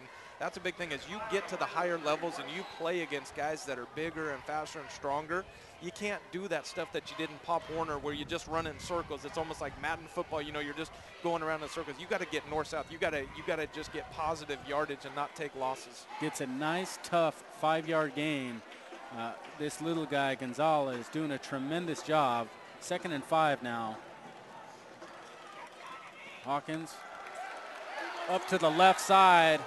Nice run. That's number 20. That's Rommel Newton. And moves the chains. And this is where eventually that size of the Trinity line, they just start wearing you down. You know, as you come out and your adrenaline's going, momentum, and you've got energy, you're going, the Bellevue D lineman, but eventually now in the 4th quarter, that size, it just keeps coming at you. It's like a tidal wave, and that's where Trinity right now has the advantage, and they just need to keep the pressure on the pedal right here and keep going. Handoff up the middle. This is Newton again. Oh no, it's Hawkins. What a run by Hawkins. Nice play fake. Goes up the sideline, moves the chains, takes a big hit from Buda Baker. Yeah, and I'll tell you what, these Bellevue guys, they're dishing out some punishment. They're making the Trinity running backs and quarterbacks pay at the end of the run, but Trinity, in defense of Trinity, I think they'll take that punishing hit, getting a 12, 15-yard gain every time. And this is a key drive right here, Jerry, because if they go down and score, even if they don't get 2, there's still 6.5 minutes left on the clock, so they still have a chance to stop Bellevue and get the ball back. First down at Bellevue's 11. And we have officials blew the play dead. Do you want to watch more of your school's great matchups like the game you were enjoying here tonight? Tell your school to sign up for the Play on Sports School broadcast program. The program allows schools to broadcast all their games and other activities on the web. For more information, go to playonsports.com/S-B-P. Got to get our little plug-ins in the program here. This is for Jerry and I. This is the first time having to do a play-by-play and color commentary. So I appreciate you guys working with us and living with it. Pitch to the left side. Has a little bit of a lane, but that's stuffed. That looks like Freeman.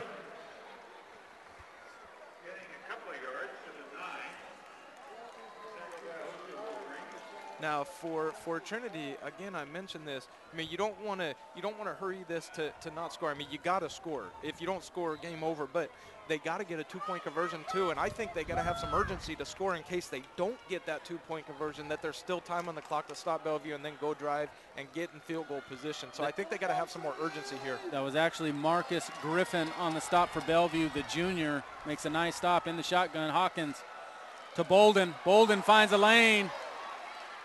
And there's a flag down.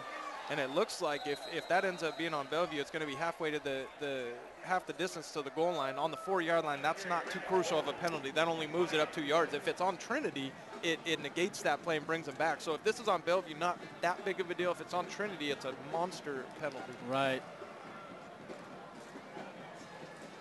And we're way up here. I didn't see a... Yeah, it looks, a personal foul looked like face mask. Yeah. Well, on the 4-yard line to the 2-yard line, I mean, you don't want to give up yardage, but that's not too big of a penalty. I mean, 4-yard line, 2-yard line, first down, not too big, and it's an automatic first down. So. And with the Trinity girth up front, you love your odds on 4 snaps towards the goal line. If you're Trinity here, it's KISS. Keep it simple, stupid. Hey, just run behind those 300-plus pounders 4 times if you have to. but sometimes coaches get too tricky and they start trying to do play actions and jump passes and all that kind of stuff, and all of a sudden they get in a 4th down and 4, and now you're in trouble. So I think for Trinity right here, especially you're on the 1-yard line, just pound this ball in. I mean, it hasn't been easy. You look at Bellevue's defense, they have their hands on their hips, they're breathing heavy. I mean, they have really had the Hogs, you know, pushing them back here. Props to both of these teams. These guys have been through it. I mean, a lot of times people use that term battle and war and this and that, and I'm always skeptical of using that because of the respect for our men and women in the armed forces who are in real war. But this truly is a battle right here. I mean, these guys are going at it both sides. I mean, this is a brawl. This is a street yard brawl right here, and to whoever wins, to whoever loses, either way, both of these teams have earned my respect. And speaking of Special Forces, we want to thank all of you out there for joining us from Texas and all over the country. If you were here watching a relative or if you're just a fan of the teams, this is something that's been put on by WIAA, Play On Sports, Washington Sports Network, and the Bellevue Boosters.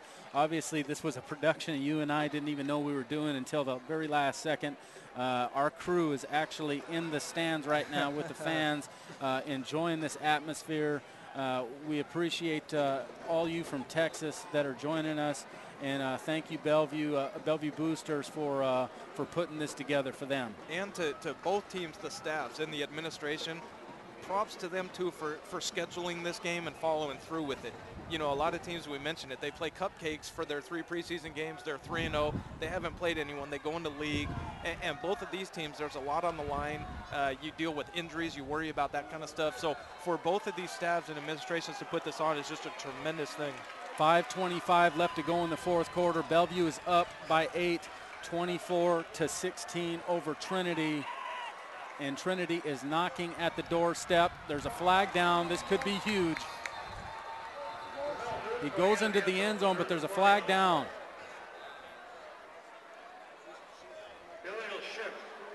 Illegal shift on Trinity, so this is going to get backed up. It's a 5-yard penalty. So now it'll be 1st and goal from about the 6. Yeah, and that's a crucial penalty right there. Oh, I mean, to definitely. be on the 1-yard line, you just punch that thing in. To be on the 6, you're going to have to do some different things, and it's going to take a little bit more time off the clock. And for Trinity, with Bellevue's offense, you know they're going to be able to get a 1st down or 2 and at least burn some minutes off the clock. So Trinity needs to punch this thing in. They can't play games here. They can't get pretty. Just get the ball in the end zone. I formation. And you see they got up, they got in alignment, and then the coaches called out the play they wanted right Hawkins takes a snap up the middle. Newton. And this is Bellevue right here. You talk about a team hunkering down, and this right here, the confidence that this Bellevue group could take if they end up getting a goal line stand here and stopping them. I mean, this Bellevue team would be scary to face the rest of the year with the confidence they'd walk away with after that. Yeah, we just talked about Sean Constantine, the fact that we haven't, seen him much, except, a little bit on the penalty and a little bit before that. But that was a huge play right there by Sean Constantine. That was big time. And Sean is a great kid. I got a chance to meet Sean this offseason and work with him a little bit, and he is just a quality kid on the field and off. 3rd and goal from about the 4-yard line. Trinity takes a snap up the middle. This is Newton. He turns his legs and he gets a touchdown. Trinity. And this is where Trinity right now, they celebrate it, but there's not too much celebration going on the sidelines and on the field because they realize that, that touchdown doesn't do much if you don't get this 2-point conversion. So the coaches, and this is where coaches, you have that a lot of times in college and NFL, you see coaches carrying around a sheet that looks like it's just like the Chinese alphabet. And they have all kinds of plays for different scenarios, and they always keep an ace in the hole that is a call on a down and distance a situation like this. So look to see something they haven't done up to this point. But conversely, when you got the guys up front like you do, you just pound it down and try and get 3 yards. Gonzalez in the backfield. Trinity takes it. Play action fake. He's got room. Touchdown. Oh, I'm sorry, 2-point conversion good. What a catch. Unbelievable. And that was Simiola Tevi. That was right there, the 6'5", 271-pound D lineman that's committed to Utah at tight end on the grab right there. The one-handed spinning 180, falling to the ground right there. And that just tells you right there, a kid like that, now he looks like he's hobbling, cramping a little bit in his calf, which could affect them defensively. But you talk about a big-time play, and we talked about it maybe coming out on a play that hadn't run yet. We hadn't seen that play yet from them. The misdirection counter play action with the tight end slipping out. Great call, great execution. Yeah, great execution. The throw was a little off. I thought he had some room to run it up, but he throws it up, and Tevi, I tell you what, like you said, going away from his body, catches the ball with his left hand, brings it down. That's the third spectacular catch we've seen from a Trinity Trojan tight end. Unbelievable how these big guys have all that athleticism. And that's not even their tight end that's committed to Arizona State. I mean, my goodness, that's not even their #1 tight end. I mean, that's how loaded this team is. And I mean, for everyone watching at home, I cannot stress to you how impressive both of these teams look in person, how big these kids are, how athletic they are, how well they move. You know, and they're so big and going that it doesn't look on film maybe like it does in person, but I'm telling you, it's impressive. 4:35 left to go in the fourth quarter. We are all squared away at 24 apiece. Bellevue, Trinity, and we got some major drama brewing here. Whose offense is going to strike first? Bellevue gets the first opportunity, but you know, without the high-flying passing attacks from either team, you know, hopefully Bellevue can chew the clock up a little bit and give it a shot at either a field goal or run it in. But 4:35, not a whole bunch of time for a running team. Good kick by Trinity. Buda Baker bobbles it. Finds some room up the middle. Oh, good tackle. Wow. And I'll tell you what, Jerry, I haven't been to a high school game in a long, long time that's had this just atmosphere right here. I mean, people, no one's sitting down. People are just standing up. Everyone is so excited on both sidelines. I mean, the media that's here, the parents, the fans, everybody, both teams. I mean, it's just electric in the air right now. What a great one-on-one solo tackle with Buda Baker. That was Danny Mulanga, number 19 for Trinity. And now Bellevue starts their drive at their own 21-yard line. Miggs under center, wing T formation. And we have a whole bunch of flags here. And we talked about this earlier, Jerry. We said penalties would be something that could come down at the end and dictate this outcome. And right here for Bellevue, if this ends up being on them and they got to move backwards, which it looks early on like it's going to be, that is not the position they want to be in. And it is an illegal shift right there. So now they're moving in the wrong direction, takes them out of what they want to do best in their offense. And all of a sudden, if you're Bellevue, you got to look at this and say, with 4.5 minutes left right here, if we don't get a first down and run some clock out, they're going to have great field position, and they drive down and they're within a field goal of winning this game. So for Bellevue now, strategically, if you're Butch Goncharoff, not only are you trying to go down and get first downs and score, but you're trying not to get the ball out of your hands and give them too much time. And I know that a lot of these offensive linemen play defense, but you also want to give your defense a little bit of a break and keep them off the field as they've been getting worn down.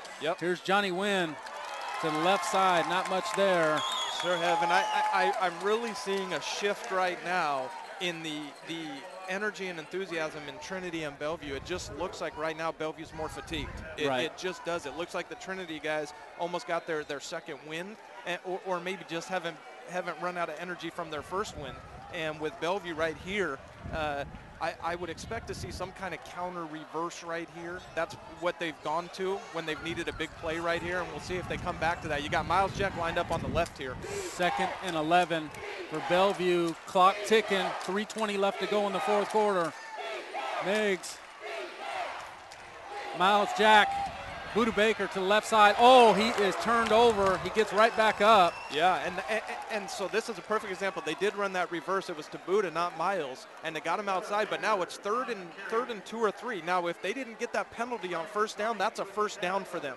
So we talked about how it comes back and haunts them. On 3rd and 3 now, if they don't get a first down, even if it's 4th and 1, they have to punt. I mean, that's suicide if you go for it on 4th and 1 and don't get it. 2:45 as the clock ticks down here. Miggs under center. leading his offense. Handoff, Wynn to the left side. I don't know if he got it. They did not get it. It's going to be 4th down and 2. Bellevue is going to have to punt. Now, Trinity, I think they ought to think about taking a timeout right here because you know Bellevue's going to let this clock run out. Trinity has 2 timeouts left to go. Yeah, I would have taken a timeout. You would have had 2 minutes and 25 seconds. You would have gotten the ball back with about 2 minutes and 20 seconds and still had a timeout. But instead, Bellevue's going to run this thing under 2 minutes. I think that is a critical mistake right there by the Trinity staff.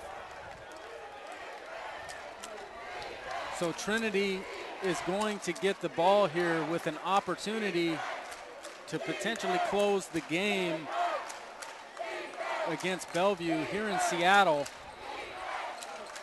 2,200 miles away from home. The Trinity Trojans have fought their way back into this game versus the Bellevue Wolverines with an opportunity to win. Yeah, absolutely. And we've got to get one more plug in here while we have some downtime. Play on Sports is on Facebook and Twitter, giving you news and information and links to great highlights. Follow us at Play On Sports on both Facebook and Twitter. You can also access thousands of live and on-demand games at YouTube at youtube.com/PlayOnNetwork. Keep up with all the high school action every week from your destination for high school sports, PlayOnSports.com. And while we're out here, Taylor, we might as well give away our Twitter handles. Yeah, absolutely. I am Jerry with a J, Mercado, MERCADO, WSN. And Taylor, you are? At Taylor Barton 12, TaylorBarton 12. There it is. Bellevue about to punt. Trinity don't even send back a return, man. And they get a great bounce, and they'll have the ball at their own 42-yard line. 1:42 left to go in the 4th quarter. Well, and this is what it's in the off season when you're training and you're going through conditioning and you're tired and the coach says one more gasser, and guys look at the coach like, man, you're just a jerk. The coach is saying, this moment right here, this is what we do it for, to get that extra push, because the body shuts down, or the body can go longer than the mind says. It's the mind that goes first. So as these guys are tired, that off-season training comes in. That's where you hear military guys say, hey, when we go with live rounds, because when we get into combat, the first thing they say is we resort back to our training. And that's what these guys have to do on both teams right here. Resort back to your training. And not just that, but what about the resilience of quarterback number 15, Matt Hawkins, who was pulled from the game early, has come back and has led this team back into this ball game. Gonzalez up the middle, turning his legs, close to a 1st down. It looks like he's going to be about a yard short. Yeah, a yard short, and that's crucial because it keeps the clock running right there. So we're under a minute and a half right here. So with Trinity, that's where you got to have this urgency right here. A 1st down stops the clock, and they go. Right here, the clock is running, and we're almost, by the time they get the snap off, we're at a minute 15. We're going to be just over a minute right here. The clock ticks down, 1:10 left to go. Trinity with 2 timeouts left. To the right side, they run it again, and it looks like he's going to come close to a 1st down, but I don't know if he got it. He's short, and you got 2 timeouts now, and I mean, I think you have to take a timeout now. I mean, you have to. 55 seconds left to go. Trinity takes a timeout, and we're looking at about a 3rd and 1 here. Yeah, so many options here for them. I would have to say 3rd and short situation. It's almost money if you run behind this huge offensive line that you're going to get it, but they need to get more than just 1 yard with 55 seconds left to go. Well, the good thing about getting that yard and 1st down is you stop the clock. So really, I think what you have to do is call 2 plays in the huddle right here. You have to say, hey, here's the play. We got to get a 1st down. Then let's get back on the ball, because if you're just running up the gut, the receivers aren't running downfield. So now you can get right back on the ball, and before the clock even starts again, get your 2nd play off. So really, you could get 2 plays off in the matter of about 4 or 5 seconds. I think that's what they have to do. You got to get this 1st down. Now, some people, you know, they're gamblers. They're riverboat gamblers. They'd go some kind of play action here.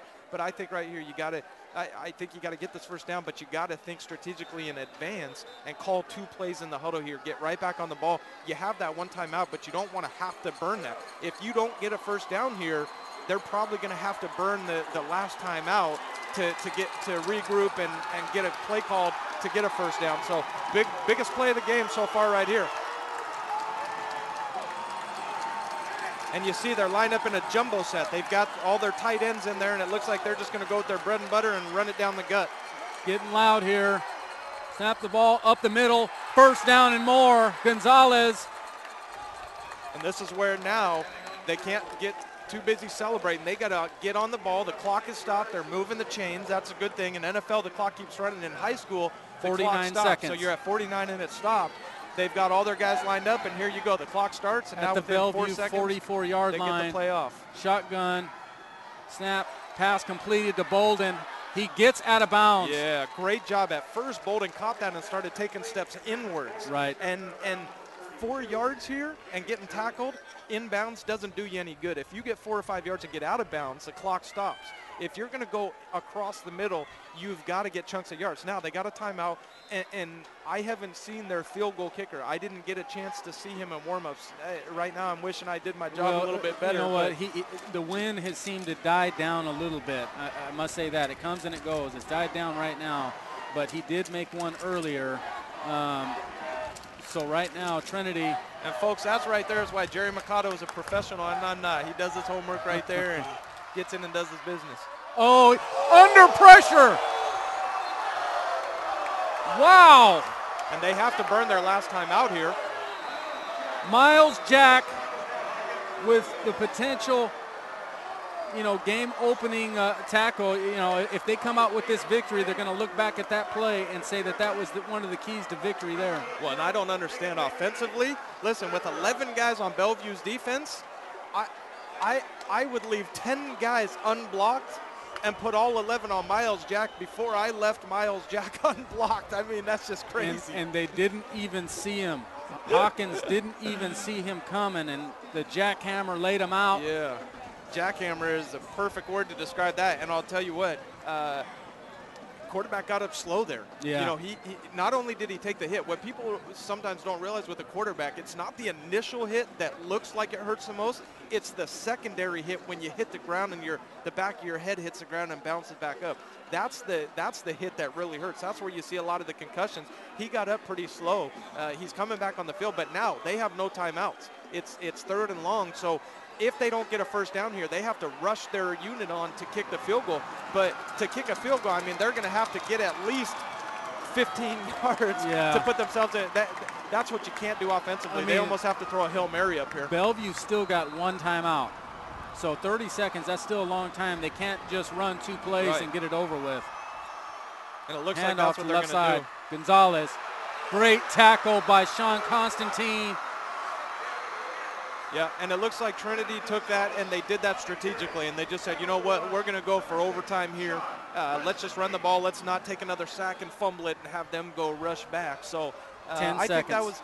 think that was the proper call by the Trinity coaches. Obviously, you're getting the boo birds out here. The parents and fans don't like it, but strategically that was the correct call right there. And we are going into overtime, folks. Would you expect anything else? I mean, give me a break. If you could have drawn this up perfectly, would you have drawn it up any differently than this whole thing has played out? Well, being from the other side of the mountains, my wife probably would have. But, yeah, I love it out here. I tell you what, we were out here. We were in the stands with the fans. Production crew is out here. It's a little chilly, but it's all worth it. It's all worth it to bring our broadcast to you in Texas and whoever else is watching from around the state and the country. We have seen a tremendous game. Bellevue got started off quick. Trinity has battled their way back, and now we are tied going into OT. Yeah. What do you expect? Well, both offenses are very similar here. They're not the spread, wide open passing offense right here. And actually looks like Trinity has their backup quarterback, Christian Hammock, warming up. So on that big tackle, big hit by Miles Jack, it looked like Matt Hawkins, as I said, had taken that hit but hit the back of his head as he came down. So we'll see what they end up doing here. Now, fortunately for Trinity right here, if they do have to go with Christian Hammock, who's only a junior, he came in the game earlier and got some throws in, so he got some playing time. It's a lot different as a backup quarterback when you've watched this game for 4 quarters, and now all of a sudden you're a junior and haven't played, and they say, oh, by the way, go in and beat the number 8 team in the country. So he's got some experience here, but for both teams here, Jerry, I just truly believe it's going to be who's getting positive yardage on the first and second down, because a lot of times teams will come out, try and go play action early and throw, and all of a sudden they get a sack, and now it's 2nd and 17, and then 3rd and 14, and now you're out of field goal range. So I think that's what it's going to come down to. And again, with Bellevue, with the field goal kicker that they have, who's already proven he can hit a pretty deep field goal,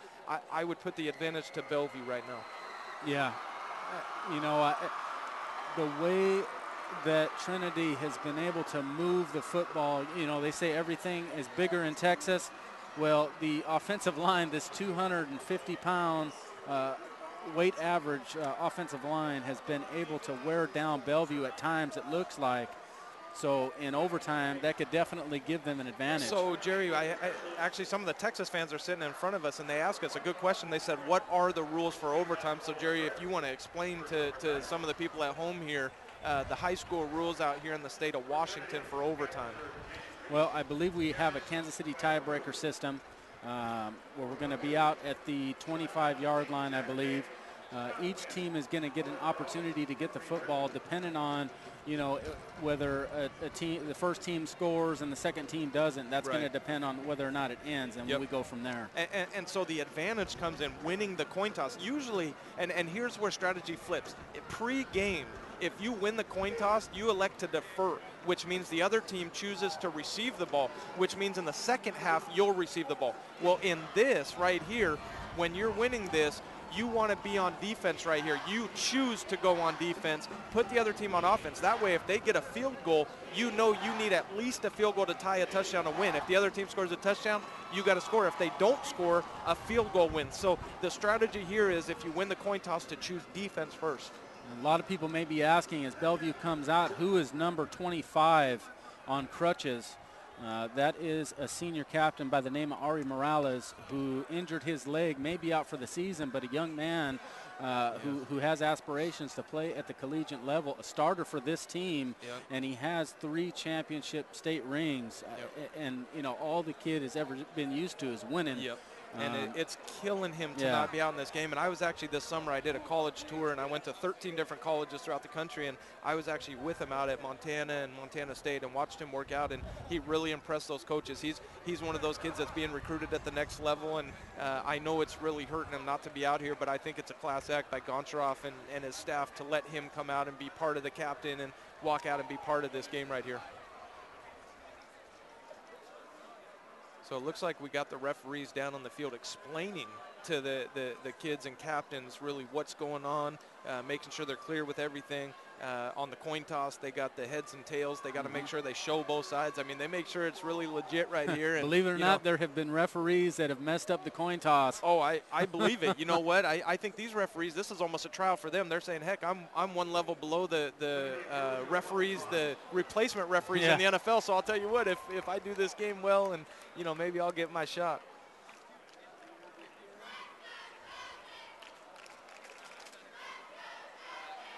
Looks like Trinity won the toss, and it looks like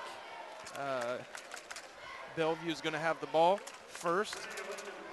So the advantage goes to Trinity in winning the coin toss and choosing defense first. Now Bellevue can change that in a hurry if they go down and score, because then it puts Trinity in a position and says, hey, score or lose. So either way, I think it's the mindset of how you have to look at this. The Bellevue coaches have to go out there and say, hey, look let's just make this easy. Let's go score, and we don't put pressure on ourselves. Then our defense can go fly around and play with a carefree attitude. Yep, right now the pressure is squarely on the Bellevue Wolverines from the state of Washington. A lot riding on this game. We talked about a stat. It's an unconfirmed stat right now for me, but they say that no Texas team has left the state and lost. Yep.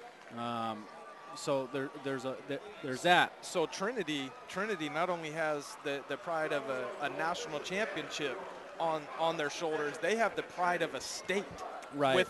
With more history and tradition than any state in our continental United States and Hawaii and Alaska. So, I mean, this is big right here. And you see Darian Freeman for Bellevue hopping out there limping. I mean, what a tough kid. This is where you talk about it, you know, just all these kids fighting through so many injuries and nicks and nags.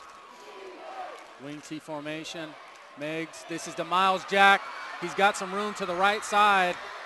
He's got a first down, it looks like. He's going to be close. Yep, and that's big. And again, Jerry, I can't stress it enough that both these teams are just showing me so much. I mean, these linemen for Bellevue, I mean, they're every play they're slow to get up. I mean, these guys are hurting, they're cramping, they're tired, they're sore, but these kids are showing so much heart, and you just have to respect both sides for what they're doing right now. Wing T formation, second and about a yard, maybe less.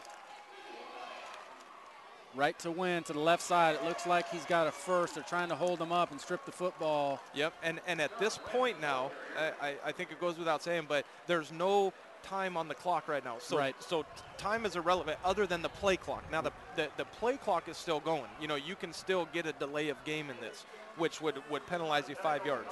So you got to get your play called and get up on the ball and get it going. But as far as the overall time of the game, there is no time. I mean, you're on the 25-yard line, and it's, hey, 4 downs to get a first down and go score a touchdown, kick a field goal, or get stopped. Bellevue, 1st and 10 on Trinity's 14-yard line. Shifting. Meigs. This is Buda Baker to the left side. Touchdown, Buda Baker. And for Bellevue right here. Look at the Bellevue stands right now. Absolutely, and this is one of those things, though. This is, you know, if you see the student body and the parents, they're going crazy. You see the team and the coaches, they're staying even-keeled, and they have to because you got to convert this extra point. I mean, we've seen games. I was at Oregon State coaching when we played LSU after they were defending national champions, and we lost in overtime because we missed an extra point kick. So if Bellevue misses this extra point kick or gets it blocked and Trinity scores and gets it, they win. So this is a crucial extra point right here. Ryan Bordner with the extra point. Extra point is up, and it is good. So now all of the pressure squarely on the Trinity Trojans from Texas. But the good thing is now this is where the advantage comes in on this. So if of winning the coin toss, they know they have to score now. See, Bellevue, if they get stopped on 3rd down, they would have had to kick a field goal.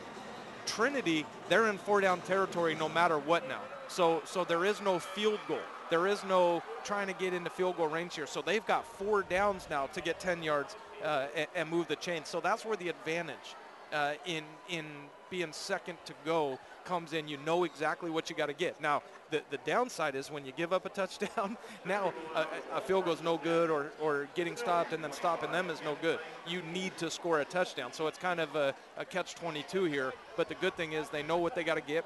Now, the key is, and I've mentioned this all game, stick with your bread and butter. They are not a team that has been throwing a lot of streaks and posts and this and that. Come out and get 4 yards on 1st down. Come out and get 3 yards on 2nd down. Put yourself in manageable positions. You cannot, and I repeat this, you cannot go backwards. So now, instead of Matt Hawkins coming out, Christian Hammock. You've got Christian Hammock, a backup quarterback who's been a little shaky. And he fumbled a snap earlier. Play action pass, pressure. Interception! Bellevue with the victory over the Trinity Trojans. Look at the Wolverines go crazy on the field. Wow. This is really a celebration of the Bellevue program and everything that they have done. The legacy of Butch Gontroff, and they have put the state of Washington on the map as they have taken down a powerhouse from Texas. And again, one of these things, unfortunately, you had to have a team lose. You know, really, this was more Bellevue winning than Trinity losing right here. And especially, you hate to see it at the end go down the way it did. But for Bellevue, how exciting for this football team, this community, this school, and this state and region. I'll tell you what, we talked about Trinity. no Texas team leaving the state and losing, so they had the weight of the state of Texas on their shoulder. Bellevue had the weight and responsibility of the Northwest on their shoulders. You know, the Northwest has put a lot of stock into, you know, saying, hey, we've got players in this region. We've got great teams. We've got talent. You've seen more Division I kids signing out of this region than ever before. And tonight, Bellevue just made a statement nationwide to everyone that, hey, the Northwest can play some football. Absolutely. You got to tip your cap to the Trinity Trojans, who came 2,200 miles away from their home and left their blood, sweat, and tears all over the Memorial Field here in Seattle. They've played a tremendous game. Our heartfelt thank you for visiting us on this broadcast. And stay tuned here on PlayOnSports.com post-game show, where we will select our player of the game as well as wrap up all the action from this ball game. That's coming up as soon as we finish up here, and we'll let you know. But I think it's pretty natural to say that Miles Jack, in my opinion, would be the MVP of this game right here. If we're going to pick two, so many players. If we're going to pick two, you can go with Miles Jack. I'll take Johnny Wynn. Yeah, I agree with you. I think both of them just played lights out. And, you know, there's other kids that are worth mentioning, you know, here and there on both teams. But I think with Wynn and Miles Jack, those are the two kids that stood out, that did the most tonight. And I would say were the most valuable in terms of, if they didn't play tonight, their team would have been more negatively affected than anyone else on any of the teams and rosters. Let's enjoy the haka from the Trinity Trojans, as they show that they don't just do it before the game, they do it after the game to honor their tradition. You know, largely populated Polynesian bloodline. They have made the haka dance famous. It's been an identity of the program. Trinity has performed it on CBS Evening News, Gatorade commercials, and on EA Sports Madden NFL 11. Well, and I'll tell you what, they're not used to doing it very often after a game of after losing. You know, usually they've won so much that they're used to doing this after winning. So I think it's a class thing of these kids to do it and honor the tradition of having done this after every game. You know, it's really easy when you're winning and things are good to do that, but I think that's a testament to the character of these teams and programs to do that afterward and show the respect. And just a neat game.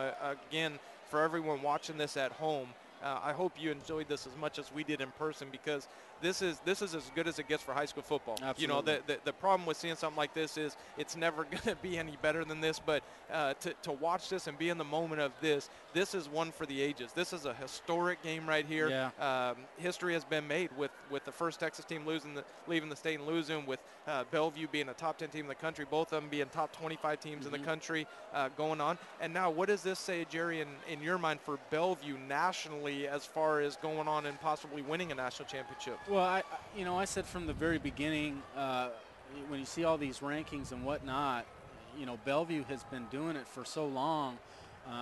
You can put them there in the top 5. You can put them there number 2, number 1. You know, they've done it so long, and over the past few years especially, and even now, you know, beating a Texas powerhouse.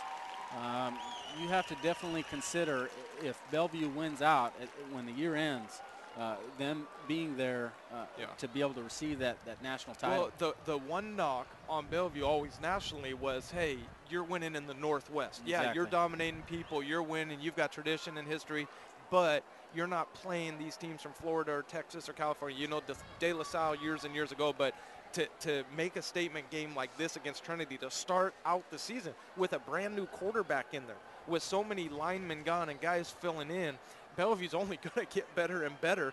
You know, you lose one of your best guys in Morales.